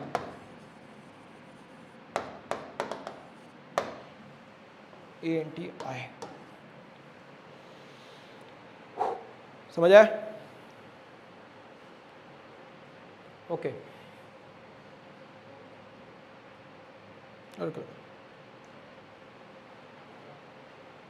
लास्ट टाइम हमने थोड़ा बहुत न्यूक्लियर पावर के बारे में बात करी थी, राइट? कौन सी न्यूज़ थी? तेज से बोलो यार। तो यूरेनियम से ऑब्वियसली, न्यूक्लियर तो यूरेनियम से तो होगी। वो भी थी, वो तो मैंने एक्स्ट्रा बताया था। न्यूज़ क्या थी मेरे गजनी दोस्तों? एटम्स फॉर नेट, बिल्कुल सही। किसका इनिशिएटिव है एटम्स फॉर नेट? IAEA, बताया तो था यार, नहीं, इंटरनेशनल एटॉमिक एनर्जी एजेंसी। मैं, हाँ, तो अभी क्यों नहीं बता, पहले क्यों नहीं बताया? ठीक है। अब जो दूसरी न्यूज़ थी उस महीने, वो थी आपकी ककरापार। कहाँ पे है? गुजरात में, ठीक है। तो यहाँ पे आपका indigenous nuclear power plant for commercial electrical energy. Nuclear energy के दो यूज़ हो सकते हैं ना, क्या हो सकता है, बम बना लो, जो पाकिस्तान बनाने की कोशिश करता है भाई वही बनाता है, उसका कुछ और है भी नहीं, ठीक है, और या फिर आप उसको यूज़ कर लो कहाँ पे, इलेक्ट्रिसिटी के लिए। और ये बात हमने उस टाइम पे भी करी थी कि जो न्यूक्लियर एनर्जी है इसको आप नॉन रिन्यूएबल में डालोगे, रिन्यूएबल में डालोगे, ये क्वेश्चन मैंने पूछा था आपसे और ये डिबेट यूरोप में चल रही है, उसका आंसर भी दिया था, नहीं है तो घर जाके दोबारा वीडियो देखना, ठीक है। नाउ जो एक ककरापार में है, यहाँ पे क्या हुआ कि जो हमारा एक इंडिजिनस न्यूक्लियर पावर प्लांट जो हमने बनाया है, प्रेशराइज हैवी वाटर रिएक्टर, ठीक है। लास्ट टाइम मैंने आपको बताई थी स्टेजेस बताई थी, स्टेज 1 जिसमें प्रेशराइज हैवी वाटर रिएक्टर और लाइट वाटर रिएक्टर के तहत आप बनाओगे, उसके बाद सेकेंड स्टेज थी फास्ट ब्रीडर रिएक्टर, कहाँ पे है इंडिया का, कलपक्कम, कुंडनकुलम नहीं है यार, कलपक्कम में है, ठीक है। और तीसरा जो था आपका, जो हमने बोला था कि इंडिया में मोजोनाइट स्टैंड थोरियम से हम बनाने की कोशिश करेंगे, ये बनाया था मैंने, ठीक है, मिक्स मत करो चीज़ों को। अब यहाँ पे क्या है, जो आपका ककरापार में वो चलने लग गया है, ठीक है। अब जो क्वेश्चन से बन सकते हैं कि कौन सा, बहुत इजी क्वेश्चन है कि न्यूक्लियर पावर प्लांट में कौन सा मैकेनिज्म यूज करते हैं हम, न्यूक्लियर फिशन, ठीक है, ओके। दूसरा है विच of the following is the only naturally occurring fissile isotope of uranium, तो 38, 235 तो हम बनाते हैं ना, उससे हम क्या करते हैं, एनरिच करते हैं ना, कैसे करते हैं एनरिच, सेंट्रीफ्यूग्स,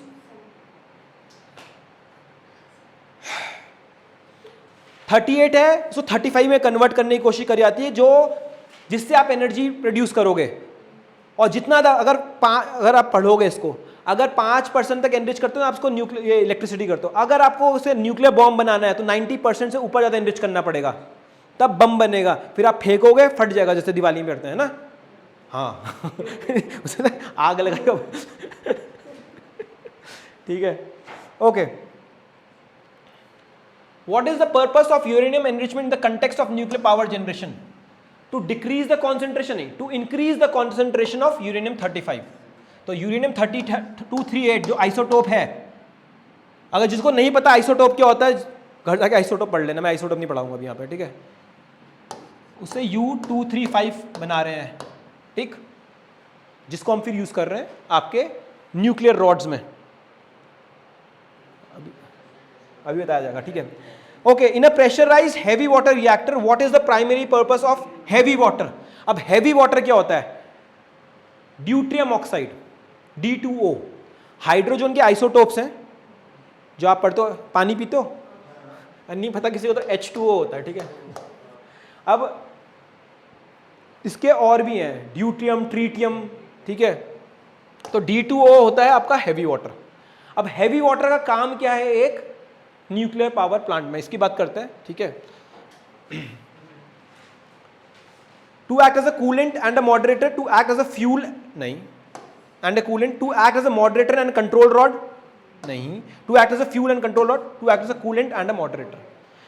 अब इसका काम क्या है अभी और भी देखते हैं, अगर मैंने बनाया हुआ है आपके लिए, ये समझ आ गया कि इससे क्वेश्चन आते हैं। In a nuclear power plant what is the purpose of D2O, तो मैंने क्या बोला, एज अ कूलेंट, ठंडा करने के लिए, क्योंकि साफ सी बात है न्यूक्लियर एनर्जी प्रोड्यूस होगी, इतना गर्म ना हो जाए जो फ्यूकुशिमा में हुआ था, फुकुशिमा याद आया, कुछ साल पहले हुआ था, फुकुशिमा नहीं फ्यूकुशिमा, ये ट्रिक क्वेश्चन था, जापान में हुआ था ना, तो वहां पे जो कोर थी वो जल गई थी, इसकी ना खत्म हो गई थी, मेल्ट कर गई थी। तो है जी सर, कहाँ पे, जयपुर, ज़ैपोरिज़िया, शेब्रोनिल, हाँ तो बहुत पुरानी बात हो गई, तो तुम कौन से बोल रहे हो, शेब्रोनिल तो वो यूएसएसआर यूक्रेन में है, आप कौन सा बोल रहे हो, अच्छा वही बोला, अच्छा ठीक है, इंडिया में हुआ, अच्छा ठीक है, हुआ होगा, कोई बात नहीं। 3 आइलैंड देखो, एक है यूएस में हुआ था, 3 आइलैंड ऐसा था कुछ, एक वहाँ हुआ था, एक शेरबोनिल में हुआ था, शेरबोनिल, और तीसरा ये, हाँ यार ठीक है, समझ आगे लोगों को, मैं स्पेलिंग लिख देता हूँ, CHERBONYL। अगर इसमें देखोगे, हाँ बोल तो दिया, स्पेलिंग बता तो दिया, कितनी बार उसमें अटके हो गए। IMD में जाओगे, इसके ऊपर एक सीरीज बनी हुई है, 9.8 रेटिंग है, देख लेना, बहुत अच्छी है, ठीक है, अगर मिल गई तुम्हें देखना इसको, बहुत अच्छी है। लेकिन क्वेश्चन ये नहीं था, क्वेश्चन ये है कि जो न्यूक्लियर पावर प्लांट है उसमें जो D2O वगैरह जो काम करे, इसका काम क्या क्या है। तो हमने कहा कूलेंट जो ठंडा करेगा प्लस मॉडरेटर। मॉडरेटर का काम क्या होता है? इतना उछल रहे हो चेयरबोनियल चेयर में, बताओ असली काम तो पता नहीं रहे हो। मॉडरेटर क्या करेगा? अब अगर आप प्रोड्यूस कर रहे हो, चलो ठीक है, यहाँ बात करते हैं न्यूक्लियर फिशन की। न्यूट्रॉन है तो बेसिकली न्यूट्रॉन आप फायर कर रहे हो यूरेनियम 235 में, जो फिसाइल मटेरियल है इसका, और फिर वो कन्वर्ट टूट रहा है, उसका जो न्यूक्लियस है टूट रहा है और फिर एनर्जी प्रोड्यूस हो रही है। ये भूल जाओ कि क्या प्रोड्यूस हो रहा है, आपको जानने की जरूरत नहीं है, प्लूटोनियम भी होता है। तो बेसिकली आप क्या कर रहे हो, न्यूट्रॉन को फायर कर रहे हो, तो नंबर ऑफ न्यूट्रॉन्स को कंट्रोल करना जरूरी है। न्यूट्रॉन की जो स्पीड कंट्रोल करेगा वो मॉडरेटर करेगा। एक्स्ट्रा न्यूट्रॉन्स हैं, जो एक्स्ट्रा न्यूट्रॉन्स हैं उसको कंट्रोल करने के लिए आपके कंट्रोल रॉड्स होते हैं। आ रहा है समझ? तो कंट्रोल रॉड किससे बनते हैं? बेरियम, और घर जाके देख लें और किससे बनते हैं। बेरियम में से एक जितना बेरियम से बनते हैं, वरना कंट्रोल रॉड किससे बनते हैं आपको देखना पड़ेगा, ठीक है। ओके, कैथोड क्या फिर मेरे कान के करते फट गए नहीं नहीं नहीं नहीं, वो आए नहीं कोई बात नहीं, ओए हंसने की होती है, वो अलग चीज़ है, ठीक है, वो फ्यूल सेल्स में होती हैं, ये फ्यूल सेल नहीं है। मतलब आप बात कर रहे हो दूसरी, वो अलग है, कैटायन एनायन केमिस्ट्री वो अलग है। यहाँ पे हम क्या बात कर रहे हैं आपकी, वो अलग है। यहाँ कैथोड एनोड नहीं होता। बेसिकली अगर आप इसमें जाओगे तो यहाँ पे आयन फॉर्मेशन नहीं हो रहा है, ठीक है। यहाँ पे आपका फ्यूल है, फ्यूल में जो आपका यूरेनियम है उसमें आप न्यूट्रॉन हिट कर रहे हो, और उसके जब वो फट रहा है, जिसे हम जो प्रोसेस है फिशन, उससे एनर्जी प्रोड्यूस हो रही है। अब जो एनर्जी प्रोड्यूस हो रही है उससे पानी गर्म हो रहा है, पानी गर्म से क्या होगा, स्टीम बनेगी, और स्टीम फिर टरबाइन में जाएगी, टरबाइन से उसको हिलाएगी, और जैसे एनर्जी प्रोड्यूस होती है आपकी, ठीक है ना। दूसरा होता है जो प्रोसेस हम बोलते हैं न्यूक्लियर फ्यूजन, जो अभी इतना प्रैक्टिकली फीजिबल नहीं हुआ है, जो आपकी सन या स्टार्स में एनर्जी प्रोड्यूस हो रही है उससे। इसमें क्या हो रहा है, जो छोटे न्यूक्लियस कंबाइन कर रहे हैं, ठीक है, तो उसको भी एनर्जी चाहिए पहले आपको। और वो कौन से हैं आपके, बेसिकली जो हाइड्रोजन के, ड्यूटियम ट्रीटियम, ये कंबाइन कर रहे हैं, एक बड़ा न्यूक्लियस फॉर्म कर रहे हैं, और इससे एनर्जी प्रोड्यूस हो रही है। और इसमें जो बाय प्रोडक्ट होता है वो हीलियम, याद रखना। और ये कहाँ यूज होता है आपका, स्टार्स सन में जो एनर्जी प्रोड्यूस हो रही है। तो बेसिकली अगर आपको ड्यूटियम और ट्रीटियम को कंबाइन करना है, पहले एनर्जी लगानी पड़ेगी इसमें, और एनर्जी यहीं से आएगी, न्यूक्लियर फिशन में काफ़ी एनर्जी होती है। तो जो आर्टिफिशियल सन है, अगर आप न्यूज़ फॉलो करते हैं, आर्टिफिशियल सन को क्रिएट करने की बात हो रही है। जैसे चाइना में ऑलमोस्ट एक बार उस लेवल में वहाँ पे एक्सपेरिमेंट चल रहे हैं कि अगर न्यूक्लियर फिशन से हम एनर्जी प्रोड्यूस कर पाए तो आपकी जो ये ग्रीन हाउस एमिशन वगैरह आराम से सब खत्म हो जाएगा। आ रहा है समझ? Yes guys, online. अब ये कैथोड एनोड की बात करिए, ये केमिस्ट्री का है, यहाँ उससे कंफ्यूज मत करना। अगर कभी बीच में आया फ्यूल सेल, जो सेल की बारे में बात हुई, तब मैं बात करूँगा, अभी नहीं कर रहा हूँ उसमें, ठीक है। जो इलेक्ट्रोप्लेटिंग वगैरह पढ़ा होगा आपने, उसमें आता है वो। हाँ, 238 है जितना मुझे पता है। ये 238 तो एनरिच्ड है ना, पहले एनरिच भी तो करोगे, ऐसे थोड़ी है आपने यूरेनियम खोदा और लगाया उसमें न्यूट्रॉन फेंकना स्टार्ट कर दिए। पहले इसको एनरिच करोगे ना, एनरिच के लिए एक अलग प्रोसेस है। किससे करते हो, अभी बताया था मैंने थोड़े पहले, सेंट्रीफ्यूग्स, ठीक है। चलो okay okay, this was also in use, codex alimentarius commission. अब टेंशन मत लेना, इतना वो कुछ नहीं है, नाम वैसे लग रहा। अब ये है ना कोड है ये बेसिकली एक। अब कोड क्या है, एलिमेंट्रियस में, तो बेसिकली एलिमेंट्री कैनाल, तो बेसिकली ये फूड से रिलेटेड है, ठीक है। तो ये बेसिकली जितने भी इंटरनेशनल लेवल पे जो स्टैंडर्ड्स हैं फूड के लिए, भले वो रॉ फूड हो, ठीक है ना, प्रोसेस फूड है, उसके लिए कुछ एग्रीमेंट्स हैं, ठीक है। इस तरह से प्रोड्यूस होना चाहिए, इस तरह में उसको प्रोसेस करना है, एक्सेट्रा एक्सेट्रा। जो ये इंटरनेशनल लेवल पे जितने भी एग्रीमेंट है उनको हम एक बना दिया है, एक होता है कोडेक्स एलिमेंट्रिस कमीशन बना दिया है, जो इंटरनेशनल आपके फूड के पूरे रूल्स रेगुलेशंस हैं उनको वो देखता है। आ रहा है समझ? तो ये न्यूज़ में था कि शायद इंडिया इसका अभी पार्ट बना है या कुछ ऐसा हुआ है, लेकिन आपको एक क्वेश्चन जो आएगा वो आएगा codex alimentarius which also known as food code क्या चीज़ है? It's a collection of internationally adopted food standards and related text. ठीक है, आया समझ?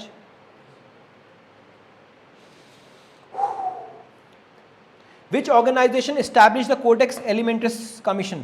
It is the, जितना मुझे ध्यान है, food agriculture organisation and world health organisation. ठीक है, ये बीच में यूपीएससी में एक क्वेश्चन आया था प्री में, मुझे इतना याद है, पता नहीं मुझे ईयर याद नहीं है, लेकिन कोडेक्स एलिमेंट्रिस पूछा था व्हाट इज इट, तो उसका आंसर ये था ये food standards across the world. ठीक है ना? ओके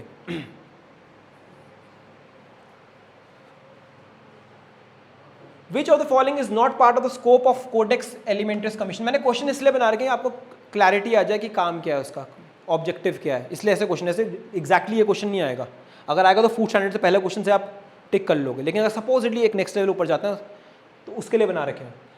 तो standards for processed food, standard for semi processed food, standard for raw food for distribution of consumer, standard for agriculture equipment and machinery, ये नहीं है, ये तीनों इसमें हैं। इज नॉट था ना, तो standard for processed food, semi processed food, raw food distribution for the consumer.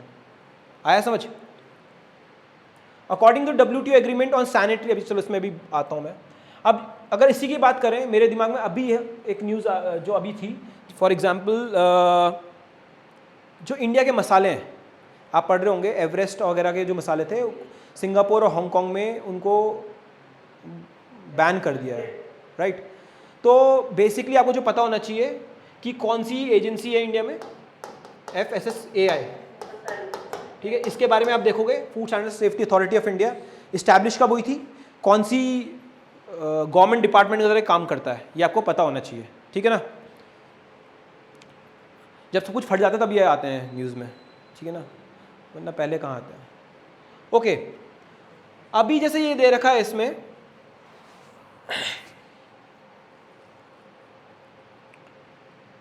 According to WTO agreement on sanitary and phyto sanitary measures, किसी को पता है sanitary and phyto sanitary measures क्या होते हैं? नहीं, ठीक है। अभी जब आप इकोनॉमिक्स पढ़ोगे या जिसने पढ़ी होगी, WTO एक ऑर्गेनाइजेशन है, ठीक है ना, 1995 क्या बना है? ये कुछ याद नहीं है सर, ये मत पूछा करो हमसे, कैसी बात कर रहे हो आप, ये कोई क्वेश्चन हुआ है? WTO का बना था 1992 5, ठीक है। वो पढ़ना यार, अभी तो मैं उसको पढ़ाऊंगा नहीं यहाँ पे, लेकिन WTO का जो ऑब्जेक्टिव है टू प्रमोट इंटरनेशनल ट्रेड, ठीक है। अब इंटरनेशनल ट्रेड जब होती है तो अब obviously we are living in an era of nation states, अलग अलग कंट्री हैं, अलग अलग रूल्स हैं, रेगुलेशन है, तो फ्री ट्रेड कैसे हो पाएगी? क्योंकि बहुत सारे बैरियर लगते हैं, हर एक कंट्री बैरियर लगाती है to protect their own industries also. तो इन बैरियर्स को क्या बोलते हैं? कुछ होते हैं टैरिफ बैरियर्स, कुछ होते हैं non tariff barriers. Tariff barriers हो गए जो आप ड्यूटीज, कस्टम ड्यूटी वगैरह लगाते हो, उसके ऊपर पैसा चार्ज कर रहे हो ना, ड्यूटीज वगैरह लगाते हो, कि अगर सपोजिटली आपको कार इंपोर्ट करनी है इंडिया में या बड़ी कोई बाइक करनी है तो उसमें कितना लगता है? सीधा 120% ड्यूटी लगा देते हैं। क्यों? नहीं पता इंडिया में इतनी महंगी क्यों है? अगर उसको प्रोटेक्ट करने के लिए ना, तो ये टैरिफ बैरियर्स हो गए। ऐसे आपके नॉन टैरिफ बैरियर भी हो सकते हैं, उनमें से एक है sanitary and phyto sanitary measures. अब ये क्या है? Sanitary and phyto sanitary. Sanitary हो गए बेसिकली एनिमल स्टैंडर्ड्स, और ये हो गए प्लांट के। जैसे आप देखोगे बहुत टाइम पे क्या होता है, इंडिया के जैसे पोल्ट्री फार्म वगैरह से चिकन जा रहा है, उस पर बैन लगा दिया सैनिटरी। क्यों? उन्हें बोला कि यहाँ पे जो प्रोड्यूस हो रहा है उसमें हमें ये मिल गया, जैसे हमें मसालों में मिला, ठीक है ना। तो ऐसे जो नॉन टैरिफ बैरियर्स होते हैं उनमें से एक है सैनिटरी, जो एनिमल प्रोडक्ट्स से रिलेटेड होगा, फाइटो सैनिटरी जो प्लांट प्रोडक्ट्स के लिए होगा। आया समझ? इजी है।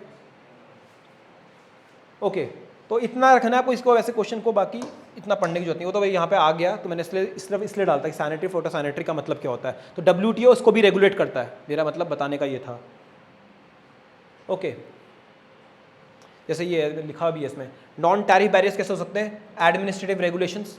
जैसे अगर अभी आप बात करोगे, एक अभी ये पढ़ लेना घर जाके, यूरोपियन यूनियन क्या कर रहा है, कार्बन टैक्स लगा रहा है, और बहुत सारी जैसे डेवलपिंग वर्ल्ड है वो बोल रहा है कि नहीं लगाना चाहिए, क्योंकि जो हमारे इंडियन प्रोडक्ट्स हैं वो महंगे हो जाएंगे। आपने जो प्रोडक्ट है वो कैसे प्रोड्यूस करा है, क्या आप उसमें कोल यूज़ कर रहे हो नहीं कर रहे हो, मतलब और चीज़ें, लेकिन आप देखना कार्बन टैक्स ये क्यों लगा रहा है, ठीक है ना। ऐसी जैसे ये अभी और एक न्यूज़ में इसलिए था कि जो फ्लाइट्स हैं, ठीक है ना, जो जब EU के एयर स्पेस में एंटर करेंगी तो उसमें आप दोबारा टैक्स लगा रहे हो। क्यों लगा रहे हो, क्योंकि वही कि आप फॉसिल फ्यूल यूज़ कर रहे हो। अब इससे क्या होगा, जो हमारी अपनी एयरलाइंस वगैरह वो अनकॉम्पिटिटिव हो जाएंगी। सो ये तरीका भी है कि किस तरह से आप कंपटीशन को बाहर रखो, और ये जनरली यूज़ कौन करता है, डेवलप्ड वर्ल्ड यूज़ करता है।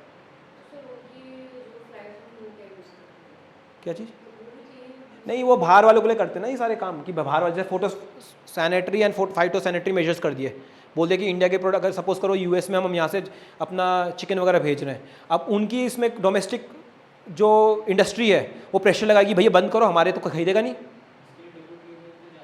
जाता है ना, लेकिन WTO डिसफंक्शनल हो रखा है, वहाँ पे डिस्प्यूट मैकेनिज्म है उनका, ठीक है ना, उसको बोलते हैं डिस्प्यूट सेटलमेंट मैकेनिज्म के लिए है, ठीक है, लेकिन सब ऐसे ही चल रहा है वहाँ पे। WTO अब आजकल बहुत फ्रैगमेंटेड हो गया है। ये IR में देखेंगे हम कि जो इंटरनेशनल जो ट्रेड है उसके बारे में बात करेंगे कि WTO कितना फंक्शनल है नहीं है। बाकी WTO का जो रूल होता है, जो रोल है, वो आप इकोनॉमिक्स में पढ़ते हो, है ना। Okay, India's arctic research station, ठीक है। Now you have what, Arctic and Antarctic, ठीक है, पता होगा। एंटार्क्टिक तो ग्लोबल कॉमन्स में आ जाता है, ठीक है ना, वहाँ पे कोई सी कंट्री तो ऐसा कोई वो कंट्रोल नहीं है, लेकिन उसके लिए इंटरनेशनल एग्रीमेंट वगैरह है। तो रिसर्च के लिए वहाँ पे आपने स्टेशंस वगैरह बना रखे हैं, ठीक। Now where is India's arctic research station, पहले तो नाम पता होना चाहिए। अभी जो बना है हिमाद्री, कहाँ पे है, आर्कटिक में, एंटार्क्टिक में नहीं है, याद रखना पहला। तो ये आपको याद रखना है कि नॉर्वेजिया में, नॉर्वे में, नॉर्वे का एक छोटा सा आइलैंड है। अब नाम याद रहा ठीक है, लेकिन NYALESUND, ठीक है ना, जो भी इसका मतलब है, ठीक है। ये बनाया अभी हाल फिलहाल में, कहाँ पे, आर्कटिक में, आर्कटिक में, ठीक है ना, रिसर्च के लिए। ओके, अब दूसरा है कि कौन सा इंटरनेशनल लीगल इंस्ट्रूमेंट है जो साइंटिफिक रिसर्च कंट्रोल करता है आर्कटिक रीजन में। आपको याद रखना है Svalbard treaty of 1920 and UN convention law of seas. Easy है बहुत, कोई याद ऐसा कुछ नहीं है, ठीक है। अजीब सा नाम देख लो, स्वालबार्ड कहाँ, नॉर्वे का कुछ नाम है ऐसा, ठीक है। बाकी तो आपने पेरिस एग्रीमेंट नहीं हो सकता, क्योटो प्रोटोकॉल नहीं हो सकता, एंटार्क्टिक ट्रीटी नहीं है, कुछ इंटरनेशनल व्हेलिंग कमीशन, ऑब्वियसली ये नहीं है, ठीक है ना।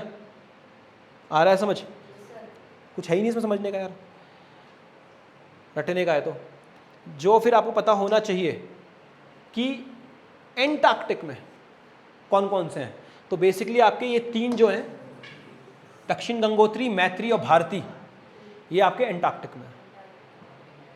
हाँ जी, हाँ भारती ने, ठीक है। दूसरा आपको जो इसमें एक्स्ट्रा इंफॉर्मेशन पता होनी चाहिए, एक है आर्कटिक काउंसिल, ये कुछ साल पहले था। इसमें आर्कटिक काउंसिल में कौन कौन सी कंट्रीज हैं जो यहाँ पे हाईलाइटेड है, US, कनाडा, डेनमार्क, ग्रीनलैंड वाला पार्ट, आइसलैंड और जितनी स्कैंडिनेवियन तीनों कंट्री हैं, और रशिया।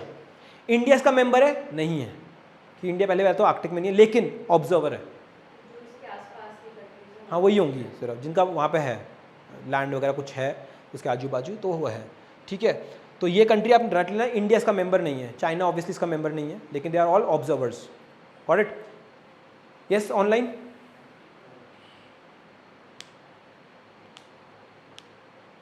राइट, मुझे पता है बहुत लंबी क्लास हो रही है शायद, लेकिन जस्ट बेयर विद मी, जब इतना एफर्ट हम मारे तो आप भी मारो थोड़ा एफर्ट। ओके,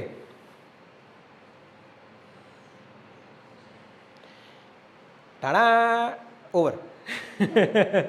डर क्यों, और पढ़ना है क्या चीज़? इतना ही था बस, हाँ इतना ही था भाई, बहुत है इतना आज के लिए। तो अभी हमने क्या करा है, आज हमने दिसंबर 9 से 20 तक 2023 ख़त्म कर ली है। 20 दिन हमने ख़त्म कर दिए हैं और अगली क्लास में मैं 10 दिन और ख़त्म कर दूंगा, 1 महीना ख़त्म, और ऐसे ही ट्राई करेंगे हर एक महीने का ख़त्म कर, आगे रेपिटेशन होने लगेगा। होता क्या है करंट अफेयर्स में, कुछ अभी जैसे बहुत सही मैंने अभी बता दिया आपको, आज भी आपने देखा कुछ चीज़ रिपीट होने लग गई, फिर हल्के हल्के कुछ महीने बाद रेपिटेशन पड़ेगा, और जो ये इसको फॉलो कर पाया। प्रॉब्लम क्या होती है करंट अफेयर्स, मैं आपको क्लियरली बताता हूँ कि बच्चे डरते क्यों है करंट अफेयर से। कोई भी यूपीएससी की तैयारी करने आता है तो वो बोलता है कि यार पढ़ना कैसे है, या पीस अखबार कैसे पढ़ना है, और कुछ लोग सालों साल अखबार पढ़ना ही नहीं सीख पाते। द रीज़न बीइंग उनके पास जो स्टैटिक इन्फॉर्मेशन है, अगर वो इन्फॉर्मेशन नहीं रहेगी तो आप कभी नहीं कर पाओगे। फॉर एग्जाम्पल, जैसे कि न्यूज़ में आया कि वर्ल्ड बैंक ने ये स्टेटमेंट दिया, अब आपको यही नहीं पता कि वर्ल्ड बैंक है क्या। नेक्स्ट दिन, एक हफ्ते बाद दोबारा कोई न्यूज़ आई, वर्ल्ड बैंक ने बोला, तो आप क्या करोगे, दोबारा वो न्यूज़ सेंस ही नहीं बनेगा। अगर आपको वर्ल्ड बैंक के बारे में पता है तो कभी भी, अभी तो नहीं, अब तो हो गया टाइम, एक हमेशा एक फैक्ट वाली बुक होनी चाहिए जहाँ पे आप सिर्फ लिख दो वर्ल्ड बैंक क्या है, स्टैब्लिश कब हुआ, थोड़ा बहुत पढ़ लिया, इतना ही। क्योंकि अगली बार जब न्यूज़ आएगी तो आप उसको कोरिलेट कर पाओगे। और बच्चे क्या करते हैं, उस टाइम पढ़ते नहीं, तो फिर बोलते हैं अखबार, फिर सालों साल पढ़ रहे हैं, बस पेज पलटे जा रहे हैं। तो जैसे हमने अभी करंट अफेयर्स पढ़ी, जो मैंने आपको होमवर्क दिया, अगर आप वो करते हो तो आपको आगे परेशानी नहीं होगी। क्योंकि अगर मैं उस टाइम पे कोई भी वर्ड यूज़ करूँगा, फॉर एग्जांपल आईसीजे का नाम यूज़ करूँगा, या आईसीसी का नाम यूज़ करता हूँ, या मैं न्यूक्लियर फिशन बोलता हूँ या फ्यूजन बोलता हूँ, तो आप, it will make sense to you, else कुछ नहीं, दोबारा नया हो जाएगा सब कुछ। तो अगर आपने करंट अफेयर में स्टार्टिंग में एफर्ट मार लिया, जैसे अगर कभी मैंने मारा होगा, तो आज मुझे न्यूज़पेपर पढ़ने में कभी इशू नहीं, अगर भले मैं उसको 1 महीना अखबार भी ना पढ़ूँ। आ रहा है समझ? क्योंकि वो स्टैटिक जो इन्फॉर्मेशन है वो यहाँ पे फीड हो चुकी है। तो अगर आपको भी अगर आगे अखबार पढ़ना है तो ये स्टैटिक न्यूज़ होना जरूरी है। So that will be all, thank you.